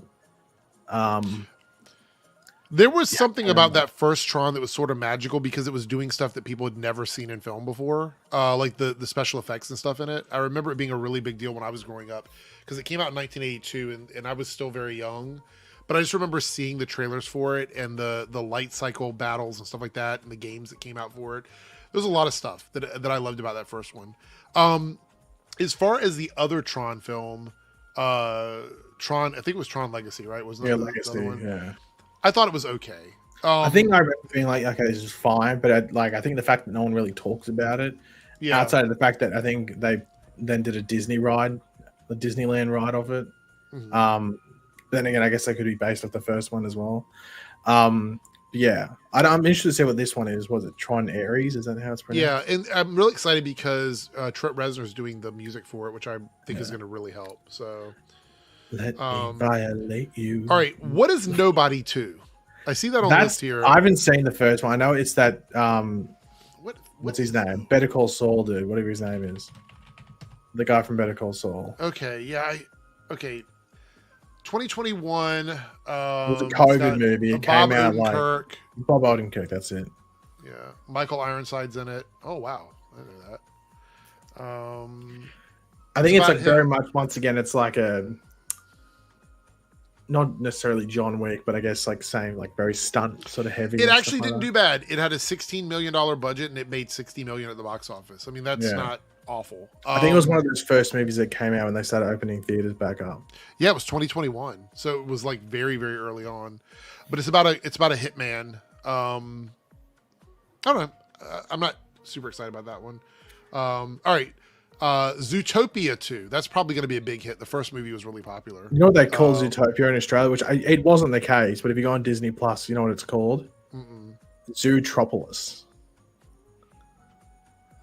Why? When it was in theaters, that thing was called Zootopia, but for some reason, if you're in Australia, go to Disney Plus and it's called Zootropolis. I have no idea when they changed the name to Zootropolis, because when it was in theaters, it was called Zootopia. I don't know where Zootropolis came from, but that's what it's called on Disney I just Plus. looked it up. Literally, it's the simplest answer. Apparently, because of the way it was acquired, Disney was unable to trademark Zootopia for home streaming in certain territories. So in the theaters, they could call it Zootopia, but for home streaming, they had to rename it. But then there's another thing. It must be like some like animated spin-off thing. It's called Zootopia something something. So they can call the actually other thing Zootopia something. So if they would have called Zootopia like Zootopia 1 or something other than Zootopia, they probably could have trademarked it, but they just call it Zootopia. So I'm assuming this can still be called Zootopia 2 on the streaming because it's got the 2 behind. Oh yeah. Most likely. I just can't use Zootopia. So weird. Okay, so Megan 2.0. Did you like the first Megan movie? Never saw you it. Didn't like it? Wait, you didn't see it? It looks stupid. Oh my god. Don't say "oh my god" to me. It looks stupid, was so I didn't go watch it. Good, Paige. The fact you're saying it's so good probably means it wasn't very good. No, it sounds it like was. it's being very Chat, am I lying? Am I lying, chat? I thought Megan was good. It was a fun movie. I thought it was can't tell if fun. you're trolling or not. It actually was. I thought it was really good. It wasn't like groundbreaking or didn't do like a million original things, but I thought it was good. I don't think it was fantastic. See, people okay. Wait, say that word again. It was fun. What? I don't think it was fantastic. Or I thought you would have got the reference there, Eric, but you decided to skip over it. I thought you loved Fan Four Stick. No. Look, it made a bunch of money, and I'm sure the second one's gonna make a bunch of money. Knives Out 3. What do you think of that franchise in general? Love the first one. The second one is hot ass. The second one sucks. The fact that people lick the balls of the second one is disgusting because that movie is bad. It's a bad movie. I actually got into an argument with my friends about the second movie because I think when we talked about this back then, I think both agreed that this was ass, and so people were trying to defend yeah, absolutely. So we were watching it, and I didn't mind it too much, like the first part of it. Like I thought that the beginning of the movie, the setup for it. Yeah, it sets up for like something really interesting, and then it just becomes plot convenience after plot convenience after plot convenience, where it just becomes unbelievable. And it's so obvious what was happening. You just knew it was Janelle Monáe's. Spoiler alert, I guess, but you just knew it was her character. That was just like they didn't even try hard. I feel like they got really lazy. And then at the end, I got really annoyed by the way she burned art. Like I don't know, something about that viscerally bothered me to get back at this person. I think the biggest issue was like if you're watching the first half of it, it feels like very much in the vein of the first one, And I guess the problem that Ryan Johnson was sitting there was like, how am I going to make this different? But I think that's what people were watching it because they like. I like Janelle Monáe. I just don't think the movie was very good. No, it wasn't her fault. It wasn't like she did a bad performance. It wasn't her fault. It was just that the actual movie itself just shits the bed because it doesn't know what it. I think it just didn't want to be too much like the first one, but it's a murder mystery. Yeah, like that's the whole point. Like most murder mysteries follow a pretty cliched sort of thing. Like, oh, you have like misleads and stuff like that. Oh, another clue. It's like, oh, you think you figured it out? No, it's this person. But yeah, I'm hoping the third one's better. I think the cast is really good. I remember the cast. This is Mars Falcon's take on this here. I'm assuming you're talking about Knives Out. I'm guessing. Glass Onion, yeah. I'm assuming so. Yeah. I highly doubt that's about Zootopia. Paddington 3. Now, I think the Paddington movies are underrated for a lot of people. The people that haven't seen it yet. Well, here's a big question. Paddington 1 or Paddington 2? Ooh, Paddington 2 for me. It's Paddington 2. Like it's so clearly Paddington 2. Yeah. I think the scene in the jail is enough to make it Paddington 2. So are you excited for Paddington 3? Well, I think it goes to like it's in Peru, isn't it? And that's where Paddington's from. So I don't trust me. Watch Paddington 1 and 2 back to back. It'll, I don't know, Gwendolyn, whatever your comfort food is, just walk in, get the comfort food. Maybe a sweet treat on the side, maybe when you're watching it, and just relax and watch some Paddington 1 and Paddington 2. And you get to finish off the sequel is better than the original, so you're finishing off really, really good. Yeah. So, and then you can get excited for Paddington 3 whenever it comes out. Okay, now we're getting to a movie that I am like legitimately excited about, Scary Movie 6. I love these dumb movies, especially the first couple of them. I think that they really did a good job. Yes, they get a bit ridiculous as it goes on, but I'm hoping that they've taken a long enough break. When did Scary Movie 5 come out? I'm just curious. 2013. So it's been a decade. It's been a decade. This is the kind of humor that a lot of people complain that you can't do anymore. So it's going to be very interesting to see how Scary Movie 6 plays with restrictions on like humor. If they're going to go all the way and just give us that humor 100%, or if they're going to like pace themselves. I don't know which way it's going to go. Yeah, I don't know. I want them to get the Wayans brothers back. Like I think I don't know who's making Scary Movie 6, but I think that's Let me see. Hold on. Yeah, I don't think they're doing it. I don't think they are at the very least. Do you think that's why it took so long for it to come out? Because it was well, not really. I think it's more that but now I think it was just more that I don't know if Scary Movie 5 did that well in the theaters. That's probably why they didn't do a number 6. And also, a lot of the movies that were coming out were the same. Now there's been like some different movies that have come out, and you can do even some like TV shows and stuff to parody. Though scary movies didn't just parody scary movies; they parodied just like pop culture in general, like So yeah, it says that this movie is going to be developed by Neil Moritz. I don't know who that person is. Yeah, I don't know. Oh, the 21 Jump Street and Sonic the Hedgehog films. Well, I don't mind the Jump Street; they're funny. All right, so but the first two by the Wayans brothers, they're like and number 3 I think is solid, though they're not involved with it. Right. Well, they haven't been involved since 2. Yeah. So. But the first, Scary Movie 2 is hilarious. Scary Movie 2 is my favorite out of them all. Yeah. All right. 28 years later. I'm interested in that. I don't know how it's. I mean, it's one of those ones where, because I like 28 Days Later. I don't know if I like 28 Weeks Later as much. I think 28 Days Later. I honestly don't remember 28 Weeks Later, to be fair. 28 Weeks Later goes into like very, very like hyper zombie sort of stuff. Right. I like 28 Days Later just because it's a bit more smaller scale. But I guess that's the natural progression that you do 28 weeks later that go over the top. I don't know. I guess it depends. I guess it depends like what would 28 years later be like. Like, is it more like there's less zombies around? Troy says, Scary Movie series is terrible after part 2. Someone get Sean, Marlon, and Keenan on the phone. Yeah. I think 3's fine. I think 3 is, it's not as good as 1 and 2. I think 3's serviceable, but I don't really care for 4. And I think I only saw 5. I didn't even actually saw 5. I've seen clips from it. And I don't think it's very funny from what Are you going to go back and catch up on Scary Movie now? Is that what you're going to do? I watched Scary Movie 1, 2, 3, and 4 because I said a few months ago, just because I was trying to see if I could change my opinion on 4. But 1 and 2 are still the best, especially 2, and then 3 is okay. Okay, so we have The Conjuring 4.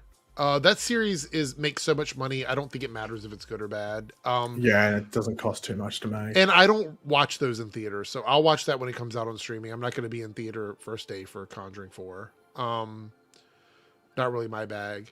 Now, this one kind of shocked me. Mortal Kombat 2. Didn't that first movie do really poorly? Let me check. I don't think so. I think it didn't do okay. It's also one of those COVID movies where I think it opened on HBO Max the same day as Yeah, theaters. let me check. I am curious. I thought it did poorly financially. I know it streamed well. It was the most streamed. Wasn't it like the most streamed of the Yeah, HBO it didn't Max do great. releases? It didn't do great. It was a $55 million film and it only made $84 million. So I'm not sure why the studio decided to do a second one. I think it's because it performed well on HBO Max because it released same day. Yeah. I know it filmed near me. It filmed 20 minutes away from same where I am at the director moment. too. They're bringing back the same director in, and it's got the same cast. All the same Yeah. cast is coming back. Look, it's quite possible the second movie gets a proper like financial reception, not being a COVID film, but we'll see. I'll probably go see that one in theaters, to be honest. The Accountant 2, I actually like the first one. Yeah, I like the first one. The first one's a good movie. I think it's one of his better movies. So I'll definitely check that one out. Now You See Me 3. I like the first one. I can't remember too much of the second one. Yeah. I think I saw that on streaming. Pretty sure. Oh, by the way, there's a lot of people who are loving that. What was it called? I saw some people talk about it earlier. The Devil After Midnight, whatever. What was the title of that movie? It's like the talk Late Night show. with the Devil. Late Night with the Devil, that one. A lot of people are watching it now on streaming and saying that they wish they would have seen it in theaters because they think it's really good. You like that one, right? I haven't seen it. Oh, you haven't seen it? Oh, it's really No. good. You should check it out. Filmed in Australia though. It's an Australian movie, actually. I'm pretty sure it's classified as an Australian movie. Probably. Okay, It's so we based have off. Have I told you this? It's based off yeah, an you mentioned Australian it off talk of- show. Yeah, Yeah. pretty much. Yeah, it's very obvious that it was that they're riffing off of something real. Yeah. when they're doing it. Let's see, The Black Phone 2. Now, this was the Ethan Hawke movie. I didn't did not see it like 'cause the it- first one. Yeah, It was I like a heard that it horror wasn't movie. very. Yeah, I know. I didn't Let see me it. explain to you why they're making a second one. The movie cost $16 million to make. It made $160+ million at the box office. So when you have these horror movies that they can make on essentially a shoestring budget, $16 million is a shoestring budget in Hollywood. All they need to do is cross 50 million, and they've already the studio's already happy. So there we go. Paigey, SpongeBob movie 4. Hopefully that's not the fucking title, because that's the worst title in the world. You don't like that title, SpongeBob movie 4? Is it like that's such a stupid title. If that's the title, then we got concerns. The only SpongeBob movie I've seen is the one with David Hasselhoff in it, like the OG SpongeBob movie, Oh, okay. where they're like driving the Krabby Patty car. Just looking at this list, it is crazy that 2025 is going to be a year of sequels. Like, this is crazy to me that this many sequels are coming out the same year. I don't know if this is like This doesn't normal or include the not. comic It book doesn't feel like movies. it. It doesn't include No. the comic book movies. Or the It doesn't, franchise and it also doesn't include any of like the obviously not sequels, but all the other big movies that are coming out next year. Next year is going to be crazy. Like, Superman, do you Jurassic remember? World, Do you remember reboot. 2022 for films? I don't know, 2022 do I? into 2023, it was crazy. Like, things were overlapping with each other, so it's just going to happen again. This is because of the strike. A lot of these things got delayed, and they're going to get smushed up together again. I suspect over half of these movies are going to underperform. That's 19 movies there. Not well, it has Captain America down there, but right at the end. But 19 movies, not including other franchise stuff, which could be reboots Superman. or just new one. Yeah, Superman, Fantastic Four, the Jurassic Park new movie. Yep. Yeah. All right, here we go. We got Avatar: Fire and Ash. I will be seeing that in the theaters. I like the Avatar movies, so I'll be seeing Thunderbolts, that. yeah. So. Thunderbolts. I don't know, chat. Avatar, thumbs up, thumbs down. How do y'all feel about the Avatar don't movie? really care about it. Did you see the other one? Have you seen it yet? The live action one. Yeah. I watched the first couple of episodes and I went, no. I think this is the Blue Avatar movie. This is like it's like another animated movie. Yeah, it's not. Isn't this the one where he's like old? He has like a beard going on. No, the Blue Alien Avatar films. Oh shit! You're thinking about Aang and the Airbenders. That's not what this is. This is they get put in the alien bodies and they're running around on the moon. You don't like. Oh. Yeah, sorry. Yeah, I did see that. I liked Avatar 2 and I like the first one. Talking about the last Airbender. No, this is the. Isn't there an Avatar movie? Is that this year? Is that? It's the December of 2025. Okay, I guess that's not a sequel. So yeah. Yeah. Okay. Mission Impossible 8. Is that the sequel to the one that came out last year? Yes. Okay, I'll probably say it. I sequel like to Mission Impossible 7. Yeah, So- well, that wasn't called that. It was called Dead Reckoning. It wasn't, I know. didn't have a number. It was supposed to be part 1 though, right? And they decided. Well, to it do was it. called Part 1 when I saw it, and then they changed it to just being. It's just Dead Reckoning, and now there's Yeah, this one. if they pushed that back, it would have been really like recent because this list is from like 2 or 3 days ago.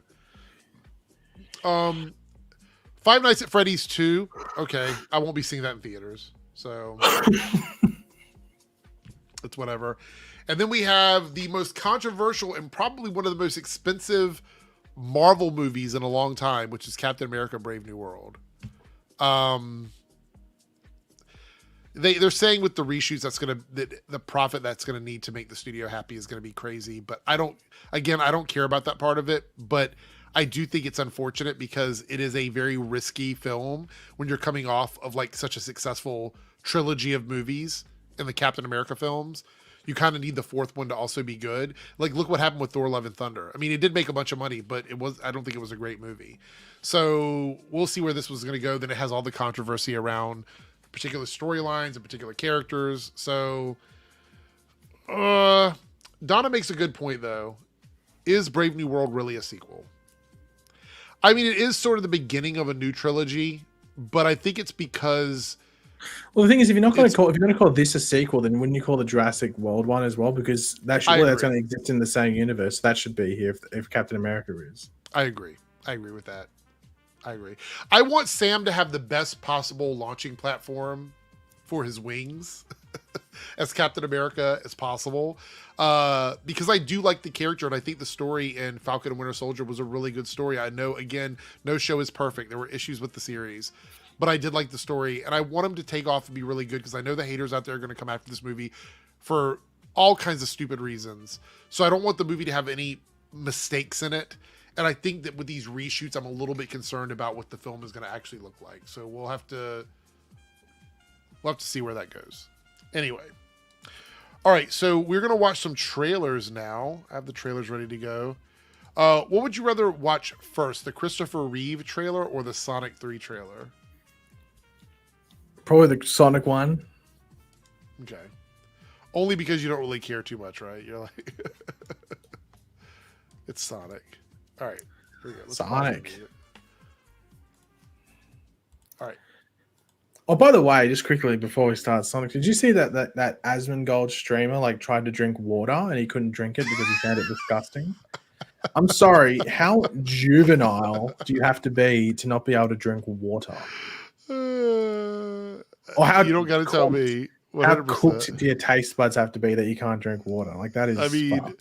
well, you've seen pictures of his room, right? Of where he streams. Oh, yeah. Like he's gonna have to like an infection. Like, he gets a cut. He's cooked. Like, he's gonna die. It's over. Game fucking over, man. Game over. Like just or chop off the leg there and then with something.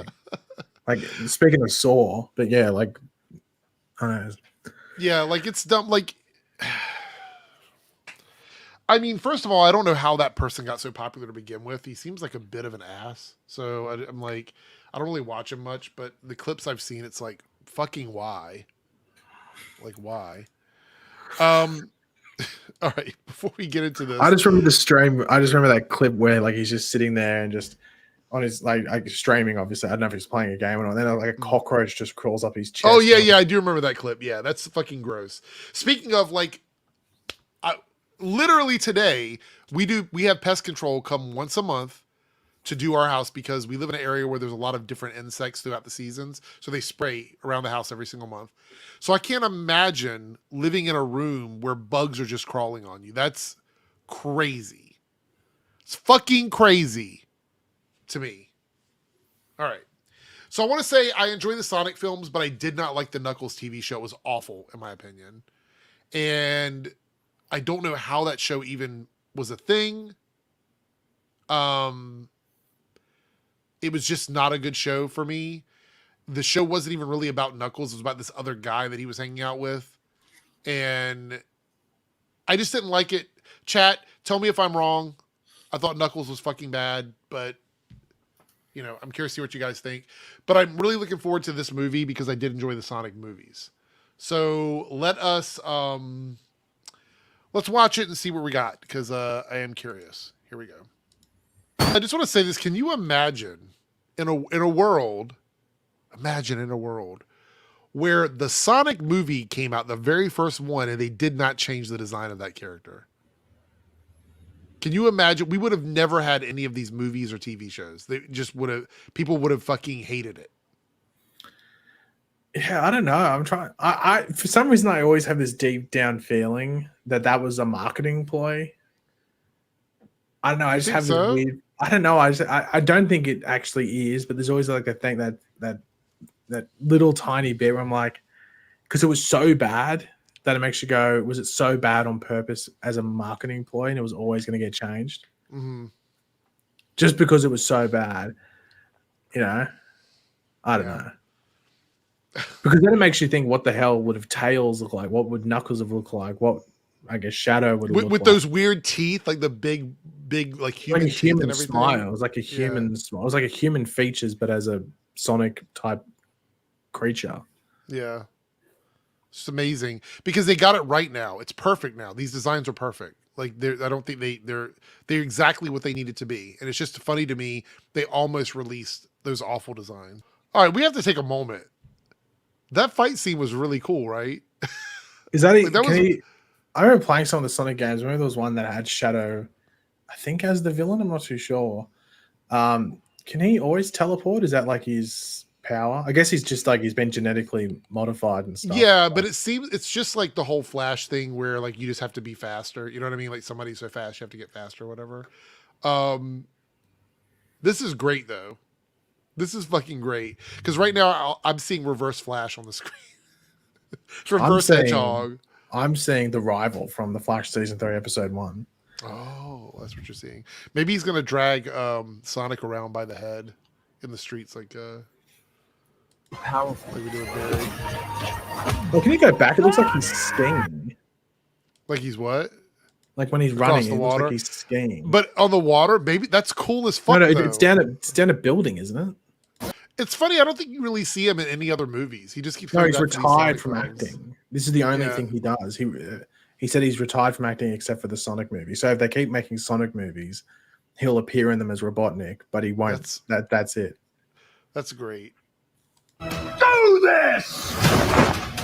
If I can't rule No, but actually, the world, that's fucking bullshit. I might They as didn't well. say that Ace Ventura 3 is happening. Oh, really? Well, they said that was happening, unless maybe that's not happening anymore. Huh. I'm gonna say this movie looks clean as shit. Like, this looks really good. This looks better than the second one, in my opinion. It is interesting how quickly they get these movies out. I mean, I feel like 3 movies in like 7 years or something. When's this movie? No, 2019. Hold on, was- hold on, no, hold on, 2020 was the first one. Because remember, it came out around this. What? Are you Came out, serious? it came out the same around the same time as Birds of Prey. Because remember they were making all those videos about Oh, Sonic. yeah. So Sonic came out. Well, no, it came out in 2020. So that's Yeah, even 2020. sooner. COVID. So Sonic 1 was 2020. Sonic 2 was 22. Or was it 20. 22? So 2 years later, and then Sonic 3 is 2 years later. They're making these movies in 2 years. These animated movies. And they with, made like, all them, and there was COVID and a writer and actor strike involved and all that stuff as well. Holy shit. I'm going to say right now, I'm going to be in theaters the day this comes out. Looks really, really fucking good. And I'll say this. I'm a casual Sonic fan, but I remember all these characters, so I don't know all the details of their stories. But these, like, the special effects look so polished. And this is like, look at that. You can see the fur on his, like, mouth and stuff. This is crazy. To be honest, this looks like Eric when he gets out of the shower. Yeah, very much like me. No, I like this. I like this a lot. And it really makes me mad that we finally got a Flash movie, and all the other speedster properties that we've had outside of the Flash have been pretty much well received. The Flash movie, just nobody wanted to see that fucking movie. Oh my God. Anyway, chat, what would you rank this trailer 1 out of 10? I'm curious. I'm going to give it like a 9. I think it was really good. Is that his motorcycle? Or is that just a motorcycle that he drove? That's a good question. I don't have the answer to that. Let's see.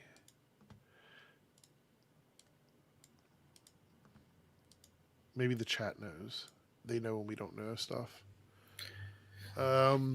Do you I see see some 10s. I see some 9s. 8.5. Donna says 7 out of 10. 9. Screwface says 8. Shadow had a motorcycle in his own game. Okay, so it's from Shadow's game. All right, that makes sense. All right, let's watch this Christopher Reeves trailer. And where's it at? I think this is it right here. So, by the way, if you guys are watching this on playback and there's missing parts to these segments, you need to be here live because YouTube will block this and then I have to remove them. So make sure you get here live. If you see the Nocturnal Nerdcast going live, we're going to watch trailers. That's the way it goes. All right, here we go. Oh, what are you laughing about already? What? What is funny? What the fuck is funny? What happened? I'll show it to you after we watch this trailer. Okay, all right. It's nothing to do with the trailer. Well, like that's a really odd place to start laughing. So Cody says teleporting is exclusive to Shadow, so his speed teleports are he's the only one that can do it. So let's start this over because I couldn't hear what the fuck was being said from all of the giggling that was going on. So save it for after he thought that his son should have been the new Superman. Did you see that? Like a bunch of people online were saying it.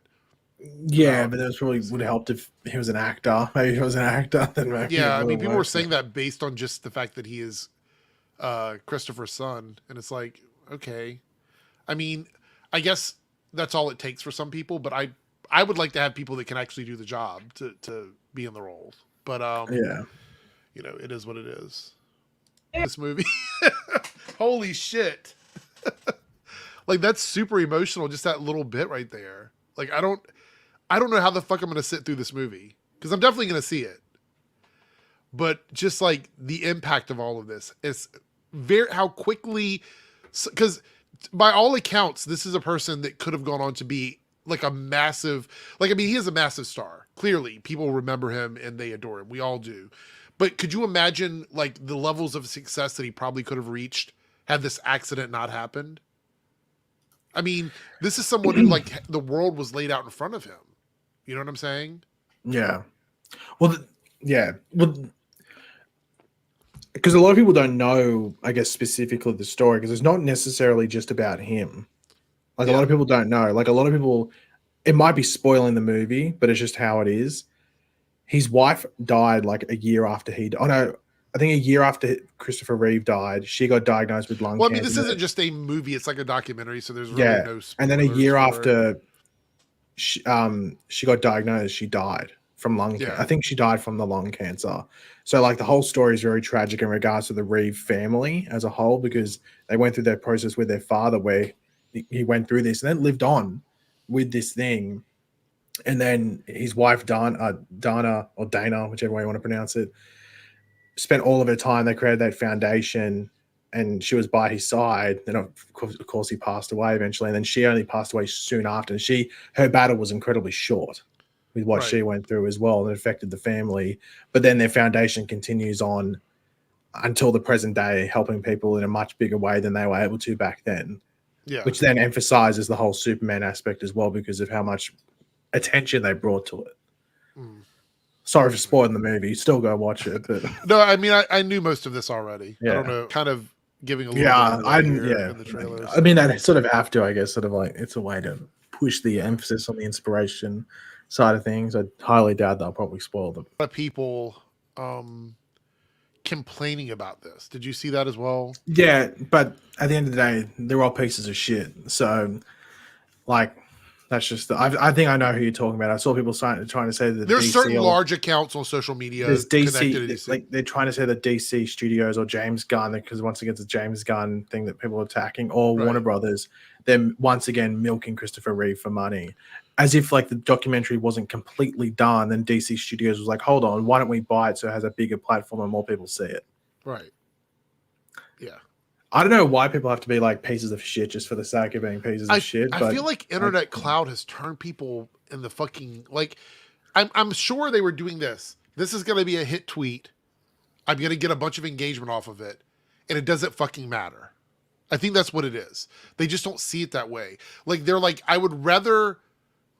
In reality, they are capitalizing off of the thing they're complaining about by sort of demeaning what this is, because there's a lot of people that will see this story and it will inspire them and they might learn things they didn't know about Christopher Reeve at the time, or the foundation, or the struggles they had, or any of that. At the end of the day, I'm sure that pretty much most of the money made from this movie is probably going to go to his foundation, which is going to help people that have gone through similar ailments to not only himself but potentially his wife as well.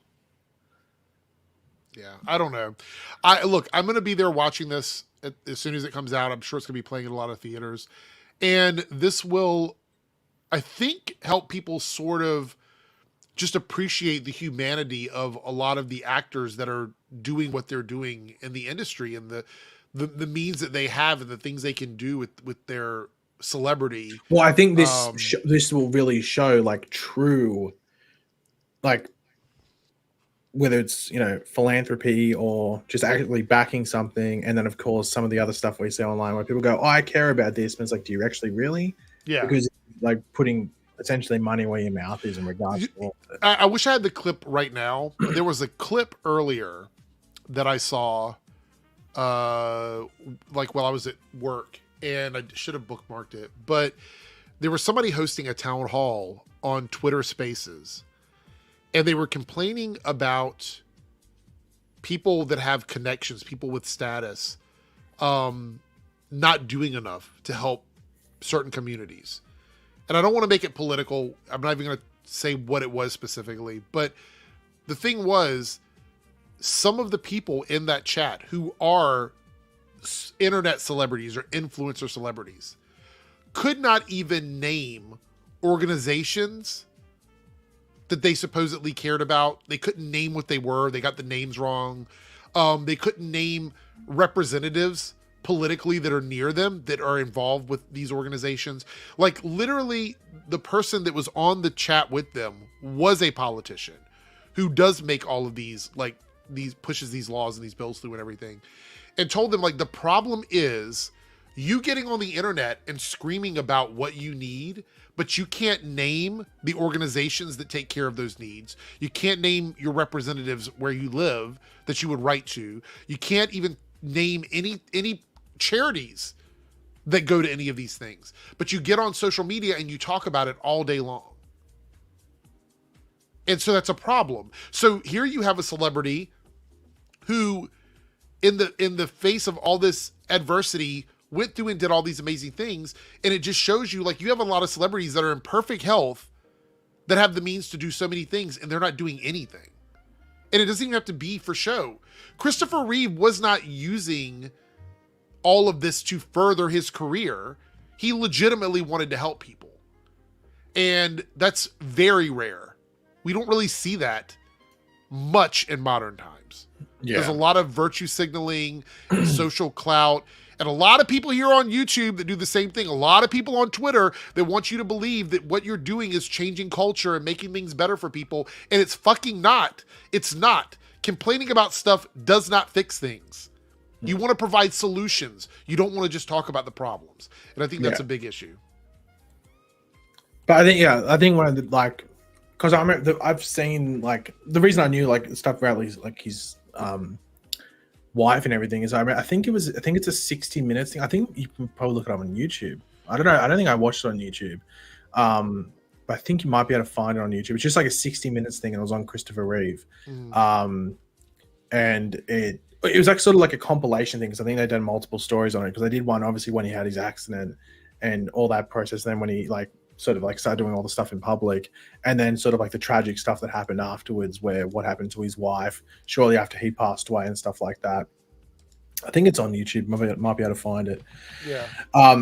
But I think one of the big things is just like, they're sort of emphasize in that trial, but they'll definitely emphasize in the actual documentary, is just like how quickly life can change. And, you know, sometimes like you see people, especially nowadays with like the internet and stuff like that, people just want to complain about the stupidest things, and they want to waste their time complaining about, I mean, we're just talking about the fucking Acolyte and stuff, where people like spend way too much complaining about it or sucking up to it, whichever way it goes. And it's just like, at the end of the day, those things don't matter. Like, they don't. Right. Like, you know, they just don't. Like people that are actually doing things. Look, people that are actually fighting to do things, people that are out there that are making differences, don't have the time to sit on the internet and tweet all day long. Yeah. They don't. They don't. If you are out doing things, you're working with charity organizations, you're working with individuals that can actually make things better for communities, things like that. You don't have time to sit on the internet and make 20 videos a day acting like people coming into your streams and leaving comments are actually making these big social changes. It just doesn't. It is great to draw attention to something. It's great for people to be activists in that way, but you need to go a step further. How many of those streams where people do that actually donate to charity organizations? How many? You can, like right now, if we wanted to, and I might actually do this. I might do this. There's a way to go in, and when you do a live stream, it is for charity.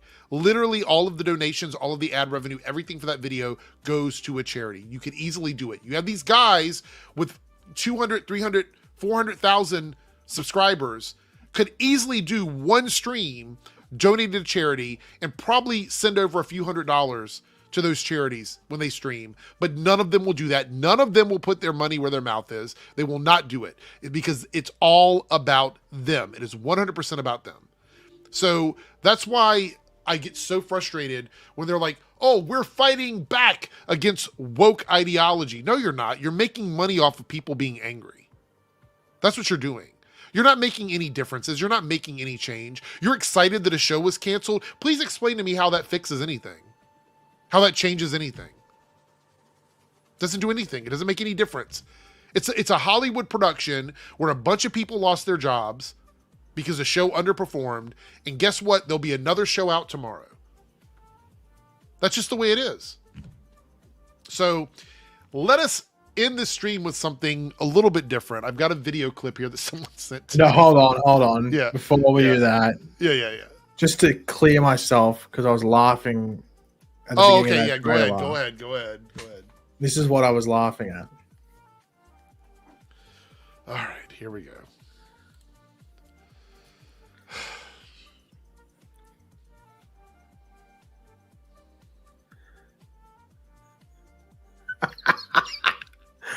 Oh, the complete and utter problem with looking at this while watching an emotional trailer about Christopher Reeve.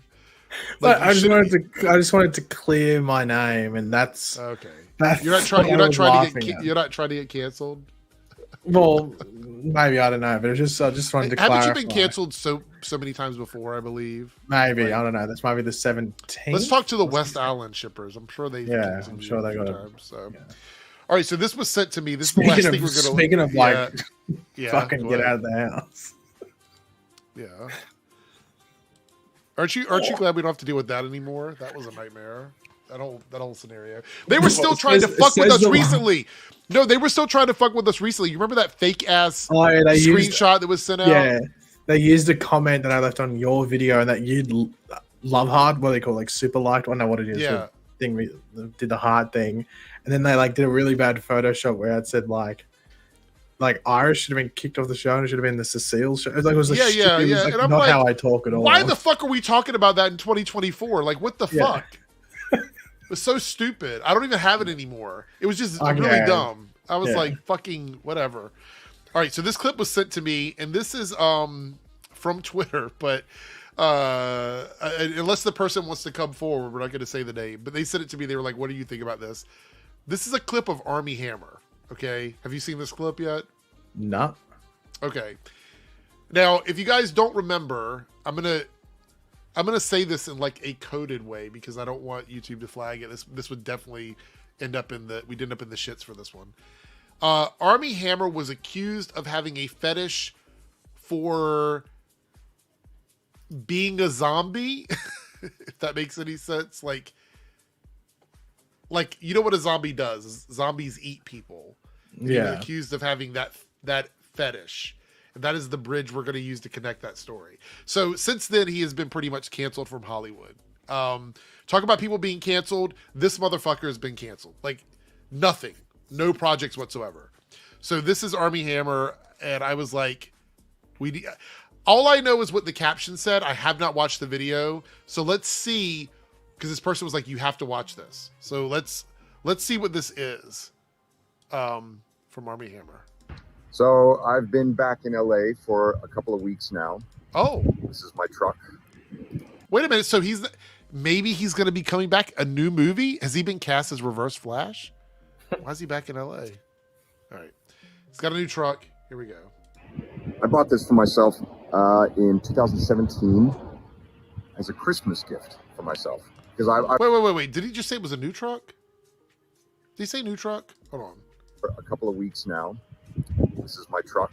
Oh, okay. Never mind. Okay, got I it. bought this for myself in 2017 as a Christmas gift for myself. Because I've had pickup trucks for a long time. And I have loved this truck intensely and taken it camping and across country multiple times and on long road trips. And I took it for one last road trip. Where is this going? I don't know. I feel like something weird is about to happen. All right. To CarMax. This is not an ad for CarMax. This is because I'm selling my truck.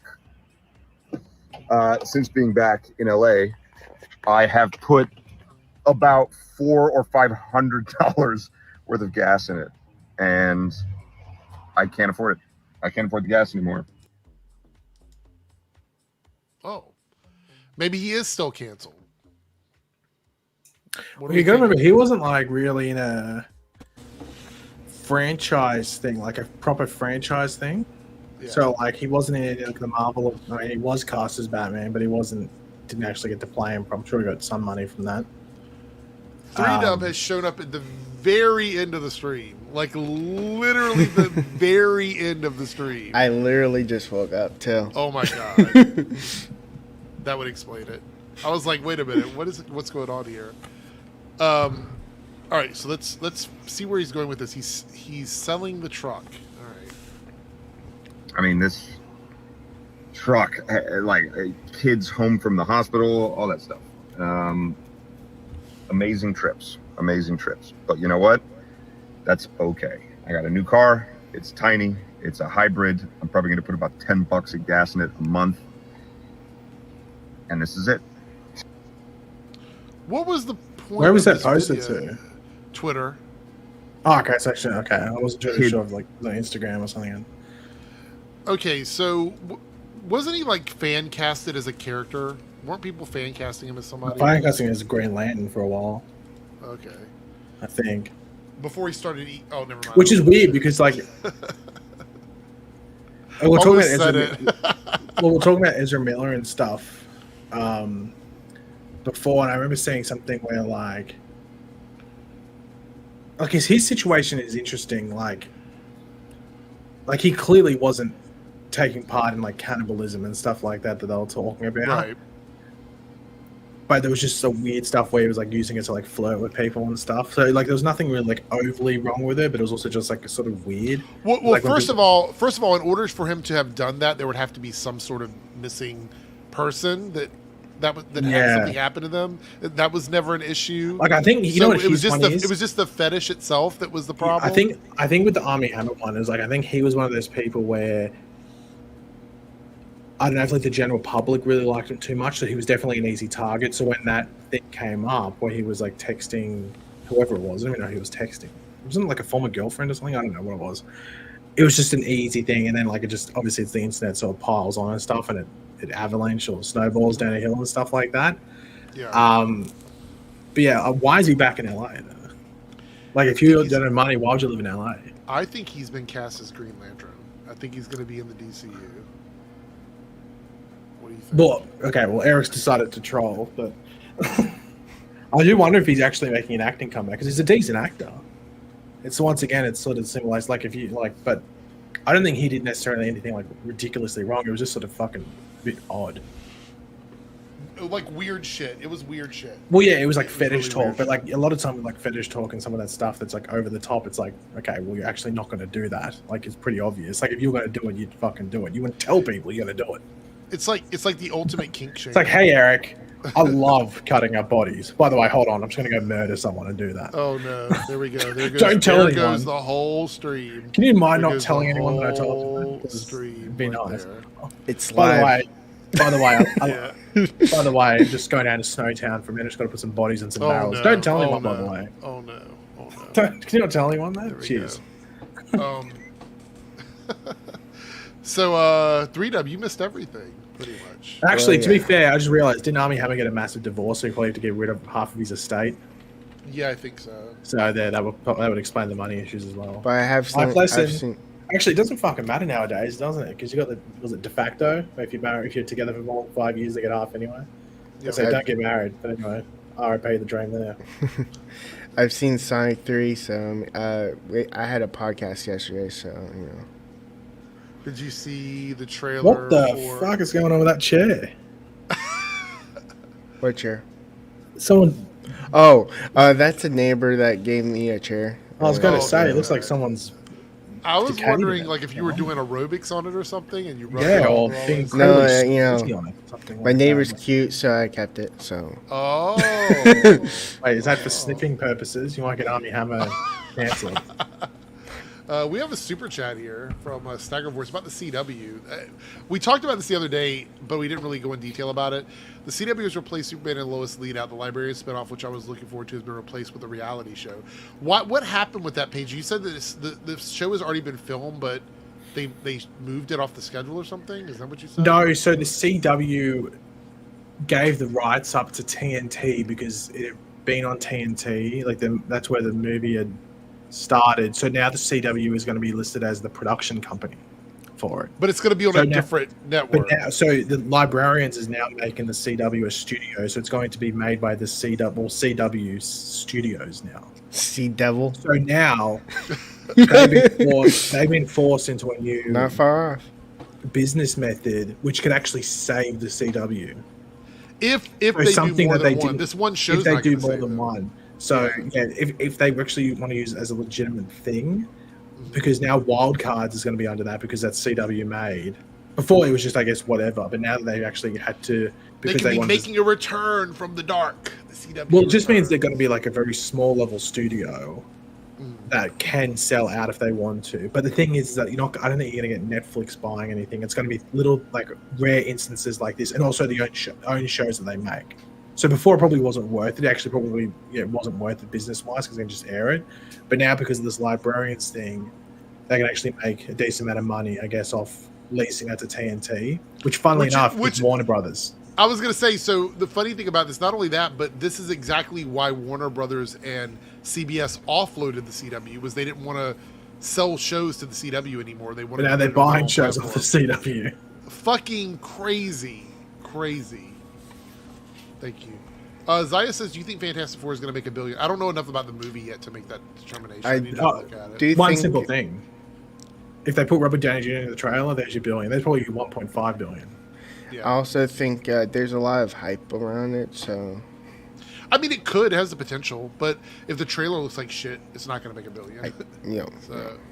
So I just looked now. Alien Romulus is actually doing really well still at the box office. It's at like 250 million now, on a $74 million budget. So if it does really well this upcoming week, that's pretty solid for it. It's obviously not going to be $1 billion movie, but I think that's really good. yes, CW is a walking L. Trying to see if there's anything else in my bookmarks that. Oh, did you see the Bat Signal popcorn bucket? Did you guys see that? Yeah.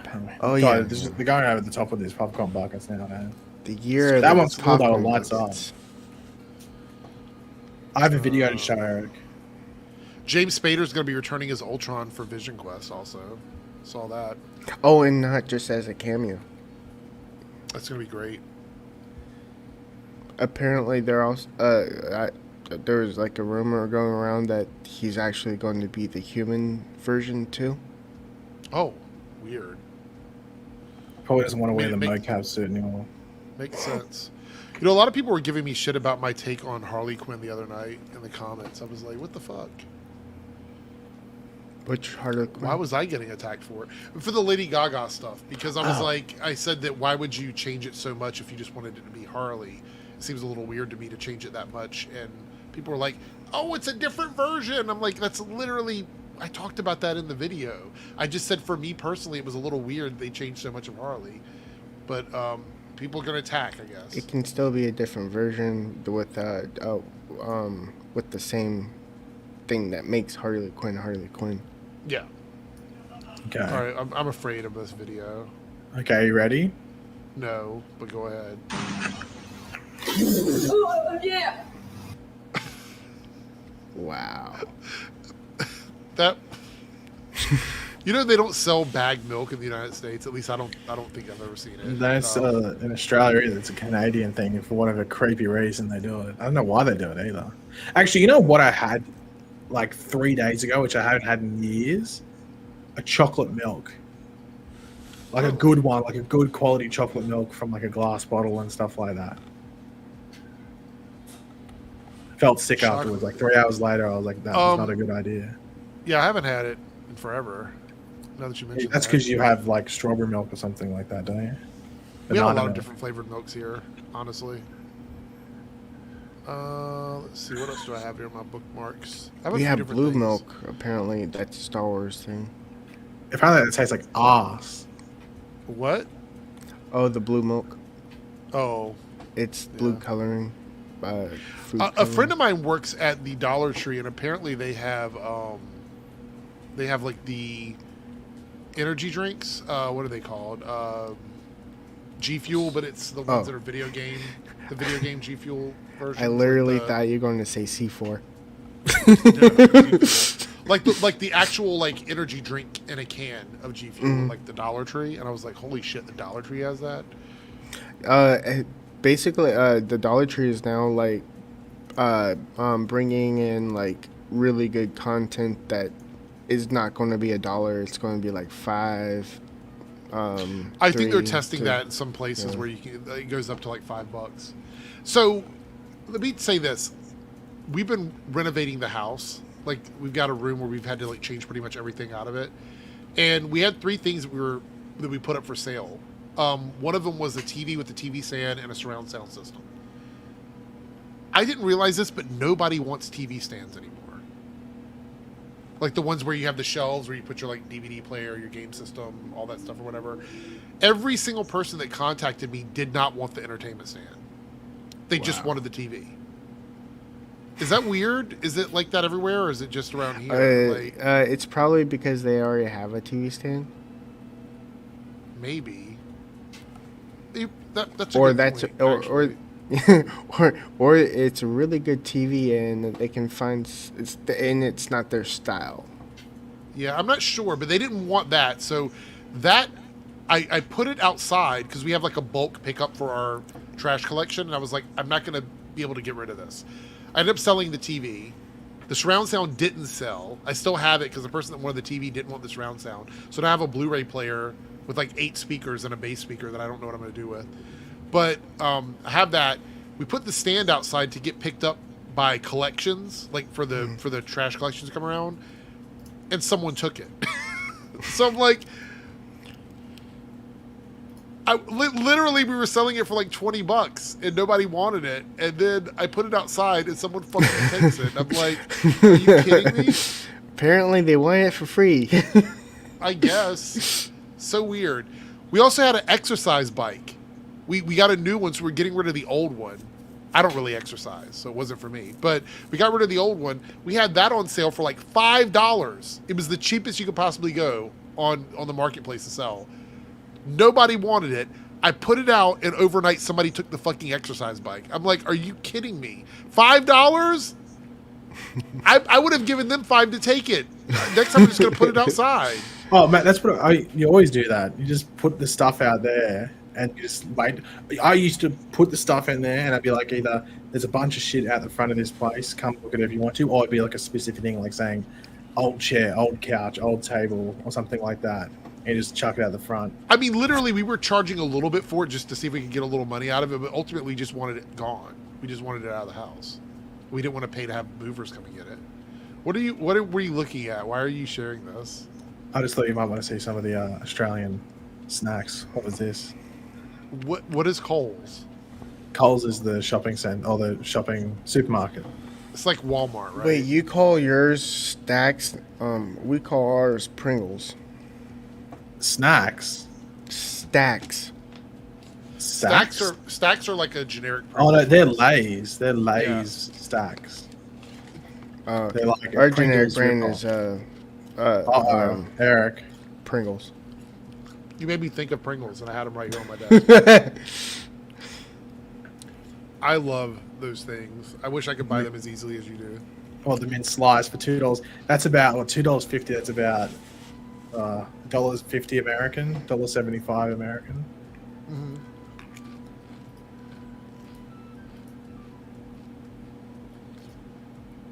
Anything interesting here? No. I think waffles are better than pancakes. But that's just my opinion. Is this in Australian money or is it like converted to USD? No, in Australia we randomly convert our stuff to American currency, just to confuse people when they buy stuff. I don't think there's anything different here. Oh, I know they're the twisties, the party twisties. Anything? Oh, there you go. Gluten-free Tim Tams. I don't want gluten-free. Fuck gluten-free. Who would? Actually, they're more expensive than normal Tim Tams, though. Victor says we're sending Eric another package to Paige. I wonder how much that is. That was cheap, like during COVID, and even I think even pre-COVID. That's what we call Rice Krispie treats. We have LCMs, but they're like different. What does that things. stand for? What does LCM stand for? I think I knew it. What did it? It has a meaning. I don't know what it specifically means though. It definitely has a meaning though. Those were off its head when I was a kid. Those Kaleidos. It's like. Is it made by the same company or is it not made? Yeah, it's Kellogg's. So it's like. So why do they change it to a different name then? Because we don't call them Rice Krispies over here. We call them Rice Bubbles. But still, LCM sounds like a weird, like, abbreviation. Yeah, I don't know. It's like it definitely stands for something. I'm 100% sure what it stands for though. Do you see that Kathleen Kennedy is going to be staying head of Lucasfilms for at least another year? Yeah, I'm like, at least she has an end date. Well, they could still extend it. You know? Oh, don't frighten me. What do you think about Spider-Man 4 being another multiverse movie? Did you see the rumors about that? What's funny is, it's multiverse saga, multiverse. Why don't people just get that? Like I get for me it's less than what they've been doing. Like it's a multiverse saga and there's less multiverse. Oh, okay, movies. that's what it stands for. Little Crunchy Munchies. I didn't think it standed for that. I thought it was something else. Apparently, LCM. Really? Is Little Crunchy crunchy munchies? I prefer that. Why does it just say LCM? That seems so generic. I think it's. I don't know. I think it's probably just it's smaller on the thing. Kangaroo, LCM. diced kangaroo? Like, what the hell? I heard Kevin Feige was like, we did say grounded. We just didn't say we didn't mean that it was going to be grounded in another I can tell universe. you why. I can tell you exactly why. The multiverse movies make the most money. All of them make money. And people would say, what about Doctor Strange Multiverse of Madness? That almost made $900 million. I honestly, if someone actually says we need less mutants in the mutant saga, I'm flipping a table. Let's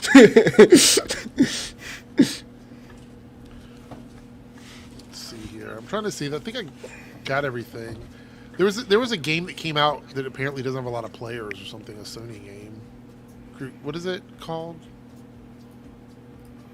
What is the game called? Somebody told me they were like, talk about that. I don't even know what the name of the game is. Kevin already brought Howard the Duck. He's been cameoed a lot. Would you eat this, Eric? No. Really? He was in game too. He apparently had a machine gun. Someone told me to go back and watch the Arrowverse shows and they didn't age well. Is that true? I'm just curious. Funnily enough, I could watch Smallville all day, but when it comes to Arrowverse, it's a one-time deal. Paige, didn't you watch back a season of something recently?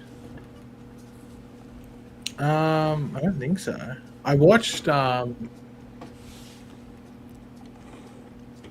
what was the show I watched? This one definitely wasn't fucking Titans. What was it? I don't know. Would you have these, Eric? No. I wouldn't eat anything with Vegemite in it, so just shouldn't even bother asking. Why? I don't swallow Vegemite. Yeah. I remember that video clearly. I'm trying to remember what was in that pack that you got sent. I know there was. Wait, we did have something with Vegemite in it in that pack. I don't. Yeah, remember it was what Vegemite. It was just basic Vegemite. It was like the squeeze thing, and then there's these. Would you just want me to buy like 4 packs of these and just send you them in a package? I would eat all of them on camera. I would eat the whole thing. The whole thing on camera. Yeah, they're probably my favorite chocolate. It's kind of thing. funny. They're tired of the multiverse, but the multiverse movies are making the most money. No, if you think about, I'm being serious. So the 2 Spider-Verse movies both did really well. They're animated. They made a ton of money. No Way Home, almost $2 billion. I think after it went on the aftermarket, it probably went over $2 billion. Infinity War, Endgame, both did extremely well. Those connected with the multiverse. Doctor Strange Multiverse of Madness almost made $900 million. Deadpool and Wolverine, almost $1.3 billion. How can you say that people are tired of it when it's making the most money out of everything? It just doesn't make any sense at all. That's why they keep doing it. I think you would like these, Eric. So who wrote it in the chat? Yours truly said Monte Carlos are better. You'd probably like these. It's like a marshmallowy sort of feeling. I don't know. It's like a marshmallow thing, isn't it? Yours truly. I don't have Monte Carlos too often. Paige is making everybody hungry. I just ate like a handful of Pringles. Like, what the fuck? I'm actually going to go make food after this, and I just ate before I went to work, so I shouldn't even be eating anything. Yeah, I don't know specifically what's in a Monte Carlo, but I just know that I like them. It's like a marshmallowy type thing, I think. What's the other thing? These are the other, like, goats. These are my favorites. Kind of mad Domino's isn't Okay, you have normal Scotch I fingers. know 3Dub. I understand. I feel your pain. No, these are normal Scotch fingers, which is like a butterscotch sort of thing. But then know you what can go. delivers pizza this time of night? Wawa. Wawa. But then we you don't- can go lucky. absolutely. Then you can level up to the next degree, and you go the chocolate coated Scotch fingers. They are arguably Flor- the worst biscuit for you. They are like so high in calories, but it's like epic. They're so good. They're my favorite. 3Dub, Florida- do you have a 7-Eleven near you? 7-Eleven. No, I have a Kesco. Oh, 7-Eleven, it's not the greatest, but it will do if you want pizza. They actually do make pizza, and it cooks in like 3 minutes, and they'll deliver it to you. All my It's they not deliver. bad. Yeah, it's not bad. The 7-Eleven app does deliver. If there's one close enough to you, they will deliver.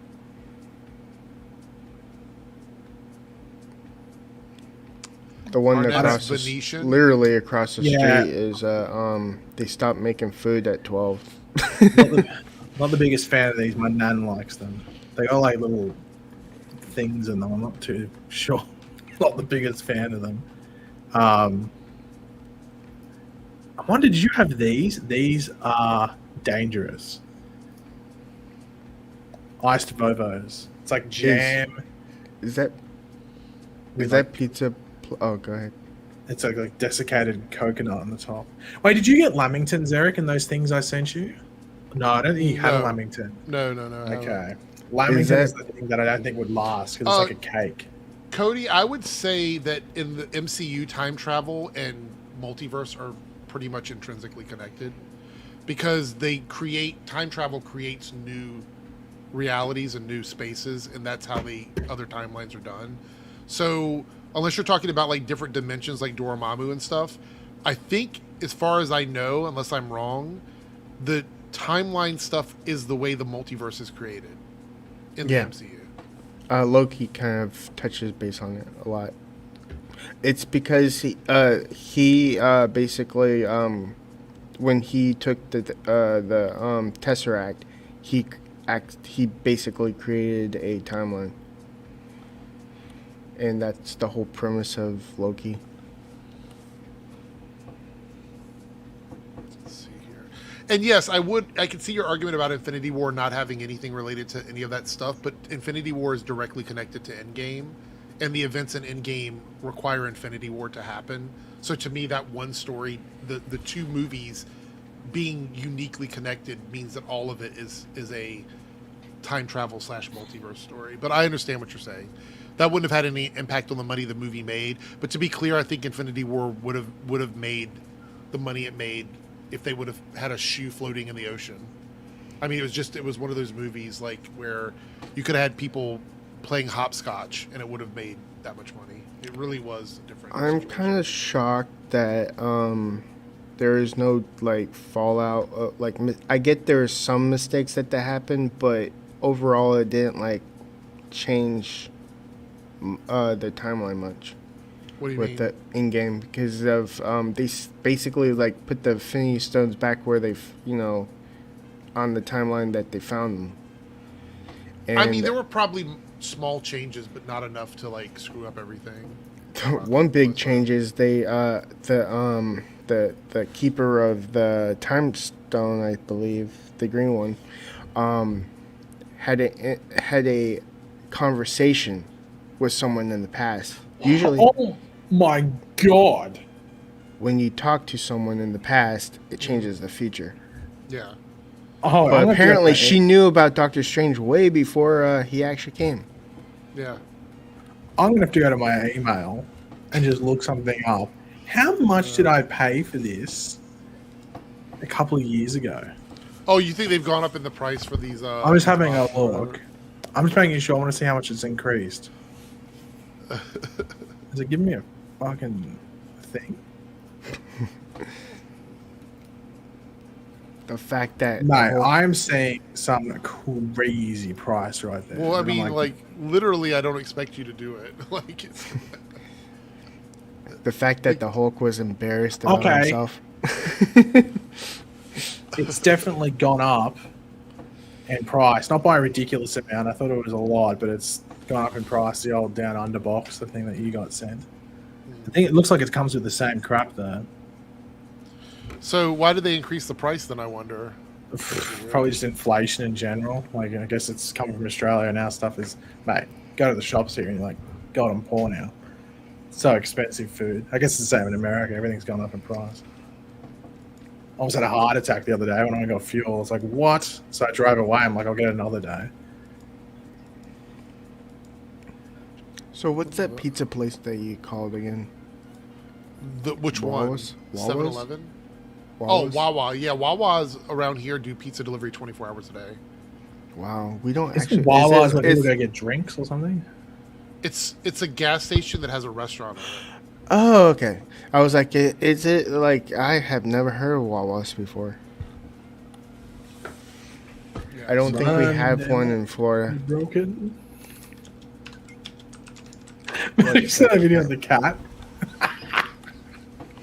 Oh, that's Juliet. So There's a Cat's cat easy. on the chair. No, there's a cat that sings that Monday left me broken. It has like a Oh. human face.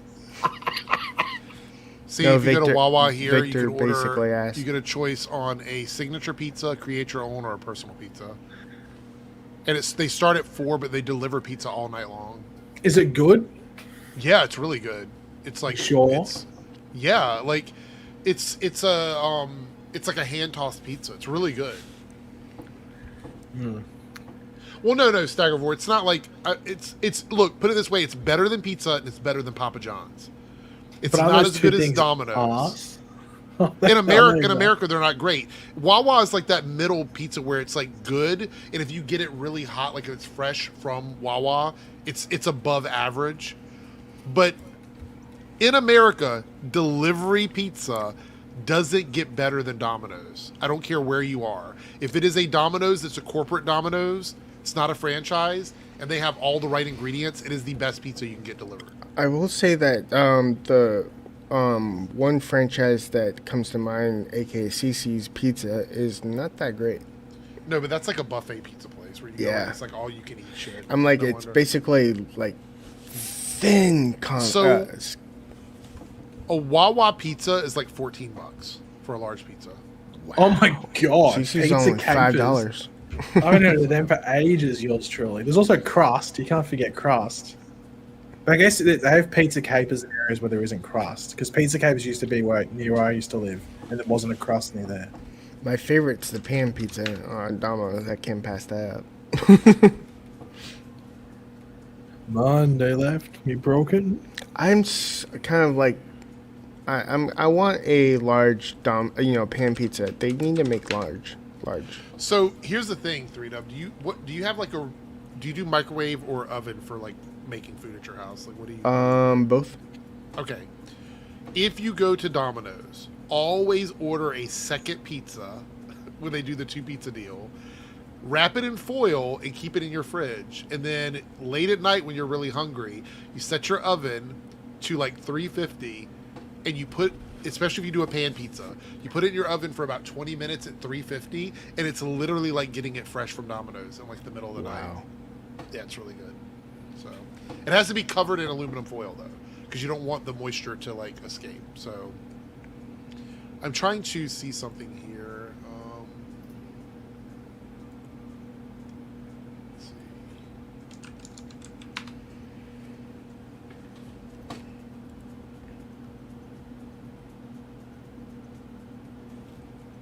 All right, let's do something quickly since 3Dub is here. See how quick this goes.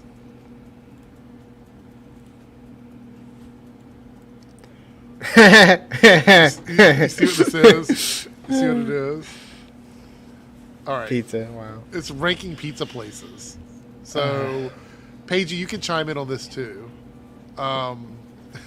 If you have these pizzas where you Wait. Not all of them are pizza. The ones Red Robin, Red Baron. yeah, we're going to leave things out that don't make sense. Okay. So, Costco pizza, I've never had it, so I don't know what it tastes like. What does it? Where does it look? Right I'm here, trying it's to- this box okay. right there. Yeah, never had it. D.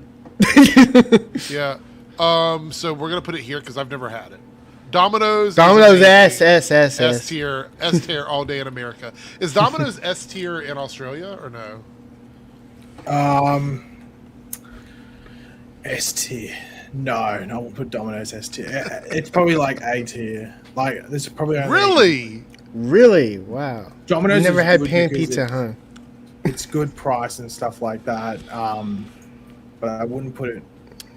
So It's better than Pizza. Pizza Hut's the worst over here. Pizza Hut well, sucks. we're about to get to Pizza Hut, and I'm going to talk about Pizza Hut in a second. But Domino's over the years has slowly become the best pizza place because they're not only are they faster than anybody else on this list, I can guarantee you that, but they're the choice of crust, and you can put like any kind of like glaze you want on the crust, garlic, Parmesan, whatever you want. It's just there's so many things they will accommodate you with at Domino's that the other places just don't offer. I'm getting a freaking pizza tomorrow. No. Domino's, look, okay, so without even, I love everything they have. I love their New York style pizza. If I had to rank their pizza styles, like New York, hand tossed, thin crust, and deep dish, right? For me, the number 4 would be the New York. I like it, but it's not great, so it's okay. Then I would go with the hand tossed after that. The thin crust is fucking great at Domino's if you've never had it, but the fucking deep dish Domino's is so good because you get the cheese over the crust and it melts onto the crust. You technically don't need extra cheese. Cheese. No, not with that one. No, not at all. Not at all. The one thing Okay, that's a little yeah, iffy was actually the New York style. I mean, I haven't it's my second time trying it, but it doesn't. It's a really thin floppy pizza. It's Yeah, not like that's- yeah. It's like Michelangelo pizza. All right. Let's see. For us, Pizza Hut is actually a B. It's not like super like good, but it's So decent. let me tell you why I'm going to put it in B, because I'm going to agree with you. Sometimes you get it and it's actually like really good, and then sometimes you get it and it's like, who the fuck made this? Like, it's never consistent. That's the thing with Domino's. If you order a Domino's pizza, it is going to taste the same way you expect it to taste every single time. Pizza Hut, sometimes you order their pan pizzas and it's like, oh my god, it's so fucking good. And then other times you're like, this tastes like cardboard. Like, what the fuck happened to this? Though, for us, they started this new thing called a square pizza, which is it's like a family box of 3 different pizzas that you can order for like $25. That is actually decent, though. Yeah. Better than their actual pizzas. Look, I will tell you this, South Texas Shark, depending on which pizza place I go to, sometimes I get less cheese as well. I do. Sometimes I do. All right. Papa John's to me is, I'm going to put it in like boring to eat. Yeah. Honestly. It's not necessarily bad. I'll tell you, there are some circumstances where Papa John's is good. So when I go to Dragon Con, which is usually on Labor Day weekend, I'm not going this year, but when I do go, they have pop-up Papa John's, like little stands that they have on each floor of the hotels that sells pizza literally fresh as you can get it. They cook it downstairs, they bring it up to these little pop-ups, and you get it like by the slice. That is the best way to get it because they cut these big slices. You can kind of fold it up. It's got extra sauce and extra cheese on it. It's actually not bad. But most Papa John's pizzas are not good at all. Now, for me, Little Caesars is a weird mixed bag because there's a Little Caesars near me that is incredible. Incredible. Like, you go there, you get it hot and ready, right out of the oven, so good. However, in most cases, Little Caesars is not great because it's so cheap. They're like $4, $5 pizzas. I will go B for that one. I think for me, it's going to go into B only based on personal experience. Paigey, how many of these pizza places are we ranking are in Australia right now? We have Domino's, Pizza Hut. Papa John?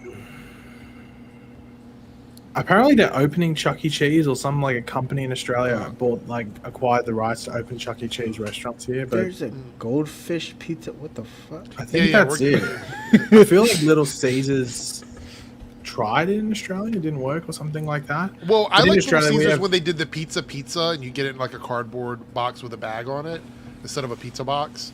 And they used to be square pizzas. They were great then. They've gone downhill since then. Yeah, because we have Pizza Hut, Domino's, Crust, and like some like place like Pizza Capers. But then you just go to local restaurants and local businesses and like Italian restaurants and stuff. Like that's sort of how you do it over here. So California Pizza Kitchen is a actual chain, but it's also frozen pizzas. I've only ever had their frozen pizzas, and I hated them. So they're going to go into terrible for me. I didn't like them at all. I didn't like them at all. I didn't think it was very good. Have you ever had California Pizza Kitchen, 3Dub? No. I had that in America. Hungry Howie's I've had.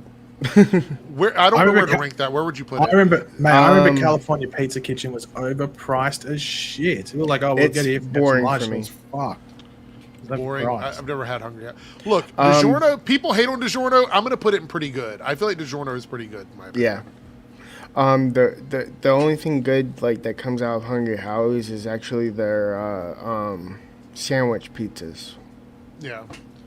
Okay, this might be controversial because people are going to be like, what the fuck are you talking about? I'm going to do this because I feel this way. To me, Red Baron is better than Yeah. all the ones in the... I can tell you right now, a little $3 Red Baron pizza, cooked nice and crispy. I have one in my fucking freezer right now, and I swear to God, I'm going to eat it after we're done with this fucking stream because we're talking about pizza. 100%. Red Baron cooked perfectly is so fucking good to me. Totino's is like if you don't have any fucking thing else to eat. You Yeah, will eat that's a Dollar Totino's. Tree. That's a Dollar Tree pizza. I'm gonna put boring to eat, but it's not bad. It's definitely not terrible. It's just it's nothing to it. I don't know the what toppings are so small. they are. I don't know what this is, so we're gonna put it here. This is like a store bought pizza. I don't know what it is. Oh no, Hot that's Pot- Best Value. That's from Walmart.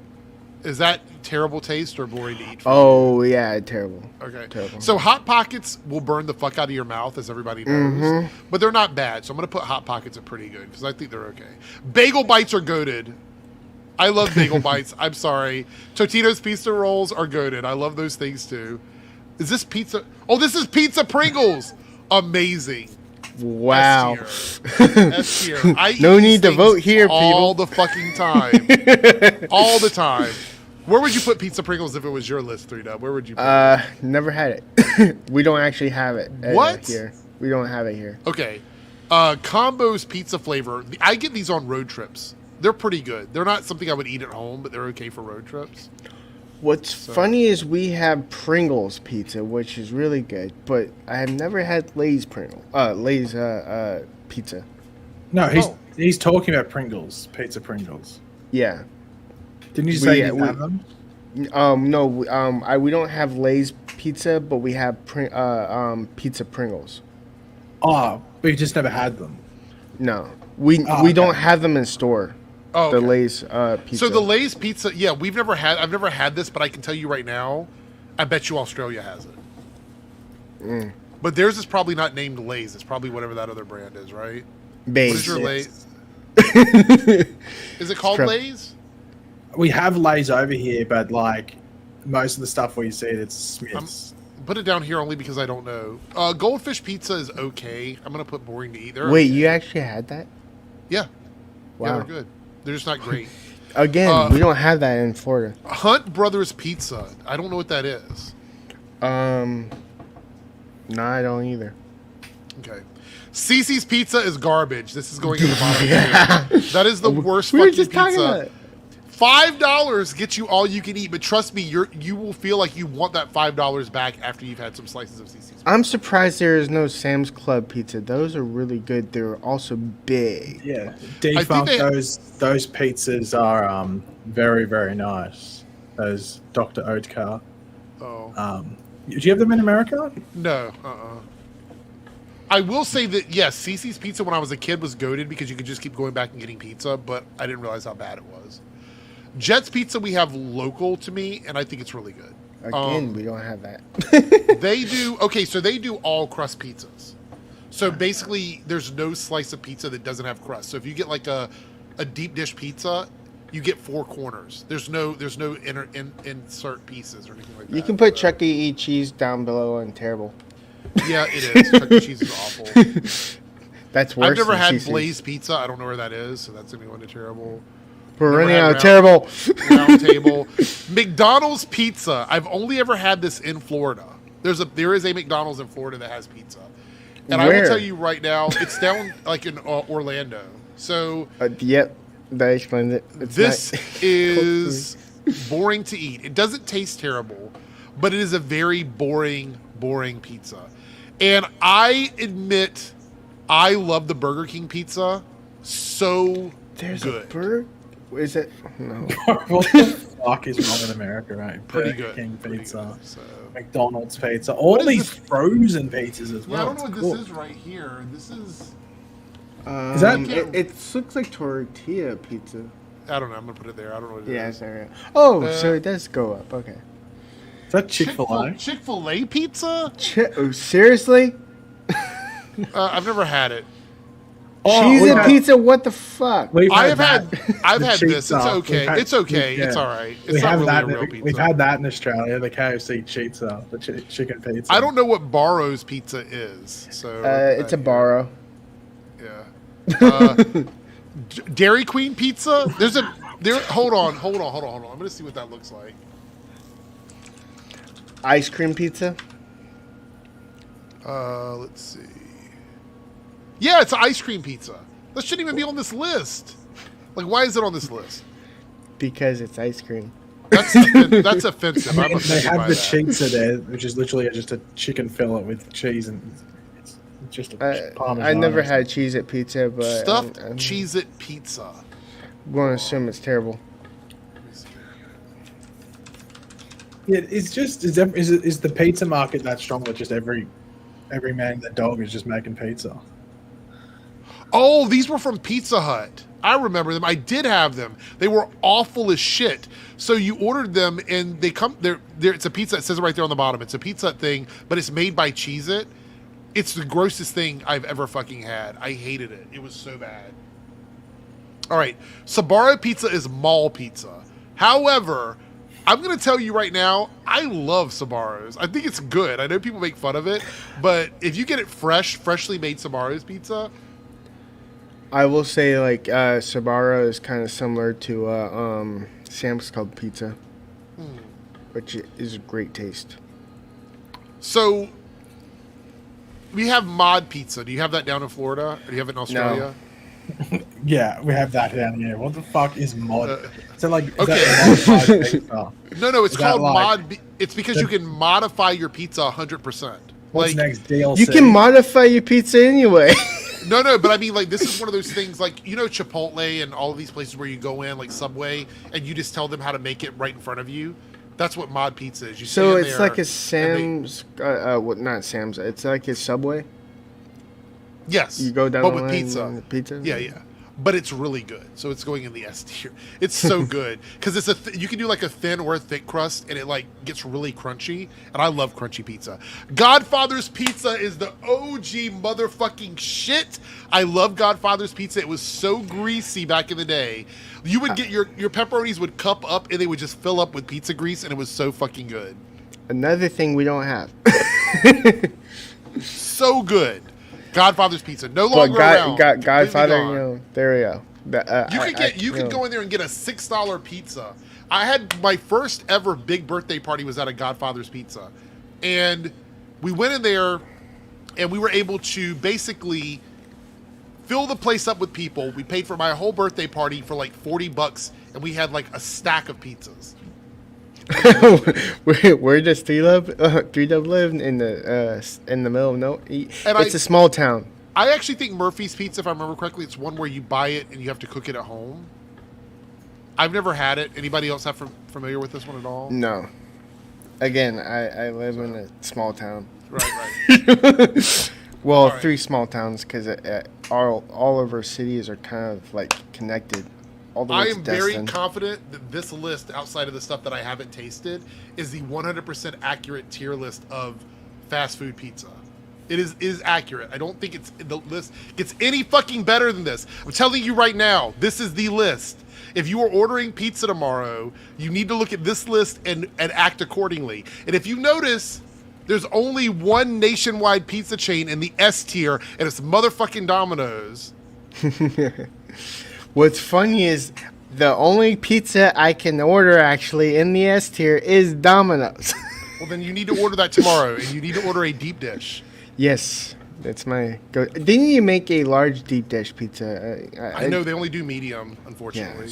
sucks. So order Do you two get- of them and save one for later, like I told you. It's the best way. Do they ever do any of the funky crusts at Domino's over there? Oh yeah. You can get anything you want on the crust. They'll put any kind of topping you want on it. Like, it's really good.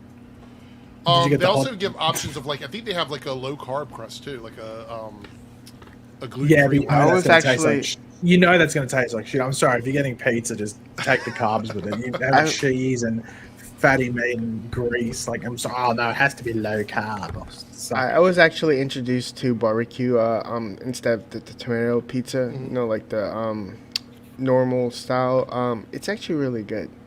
I was shocked. Although I do like Hawaiian, but without the Hawaiian.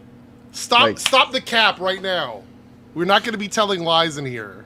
There's nothing on this list better than Domino's. Nothing. Name one of these that's better than Domino's. I dare you. There's not one. Not on this list. Not on this motherfucking list. I'd be very interested to see what you think of the Australian pizza, because Pizza Hut is like D tier, honestly, all of them except for American Domino's. All D tier. because Pizza Hut would probably be like C or D over here. It's not very good. And Domino's is like crust is better than Domino's. There was a time when Pizza Hut would have been at the top of my list. About 15 years ago. That was the same. would have Pizza been at the Hut, top of my list. Domino's used to be the shit one in Australia. Yes. I don't know when it changed, but Pizza Hut used to be the good one when they used to have the actual Pizza Huts where you could eat in the restaurant and stuff, and like they had the buffet and stuff. And then it slowly, I don't know what happened specifically, but Domino's took over and everything. Because they kept struggling. When you're at the bottom and you're fighting uphill, eventually you're just going to have to make it or you're going to fall off completely. And Domino's was doing it bit by bit by bit. I think the game changed when Domino's got the delivery tracker. That was it. Game over. Delivery tracker came out. Everybody else had to give up because that was the precursor to Uber Eats, to Postmates, to DoorDash. All of those motherfuckers copied Domino's, who had the delivery tracking service that you could do on the web. Nobody else had it. For almost a decade, they were the only ones. Motherfucking recognized the power of Domino's Pizza. I'm just saying. I'm looking for a sponsorship. Domino's, come through. Yeah, I was going to say, hold on. We usually know you as the Marvel shield, but I think we might have to change it to the Domino's. I'm looking for free pizza for life. That's all you got to do. Hook me up with free pizza for life, and I will talk about Domino's every single day on my podcast. But here's the big question: $20 a stream. Where would you rank Australian KFC on this list? Oh, I mean, it would probably be at the top. I've heard KFC in Australia's like top tier fast food. So. What's KFC the other down one here sucks. Yeah, KFC in America sucks. Look, I had it there, we're gonna like, do it's another arse. stream on Thursday, and we will rank like other. I'll find a list of these with like just general. I'll fast stay food up on it. Thursday, yeah. We will rank fast food at the end of the next stream. With that being said, we're coming up on 3 hours. I am fucking hungry as shit now, and I'm gonna go make a Red Baron pizza. I have a Red Baron pizza in the fridge right now, so I'm gonna do that. Anyway, thanks everybody for hanging out. I do appreciate it. Thanks 3Dub for showing up, even though it was kind of late. But thank you for being here. Yeah. Paigey, always in here to chill out and contradict everything that I say, but that's what he's here for. So anyway, have a good night, everyone, and we'll see you on Thursday. Bye.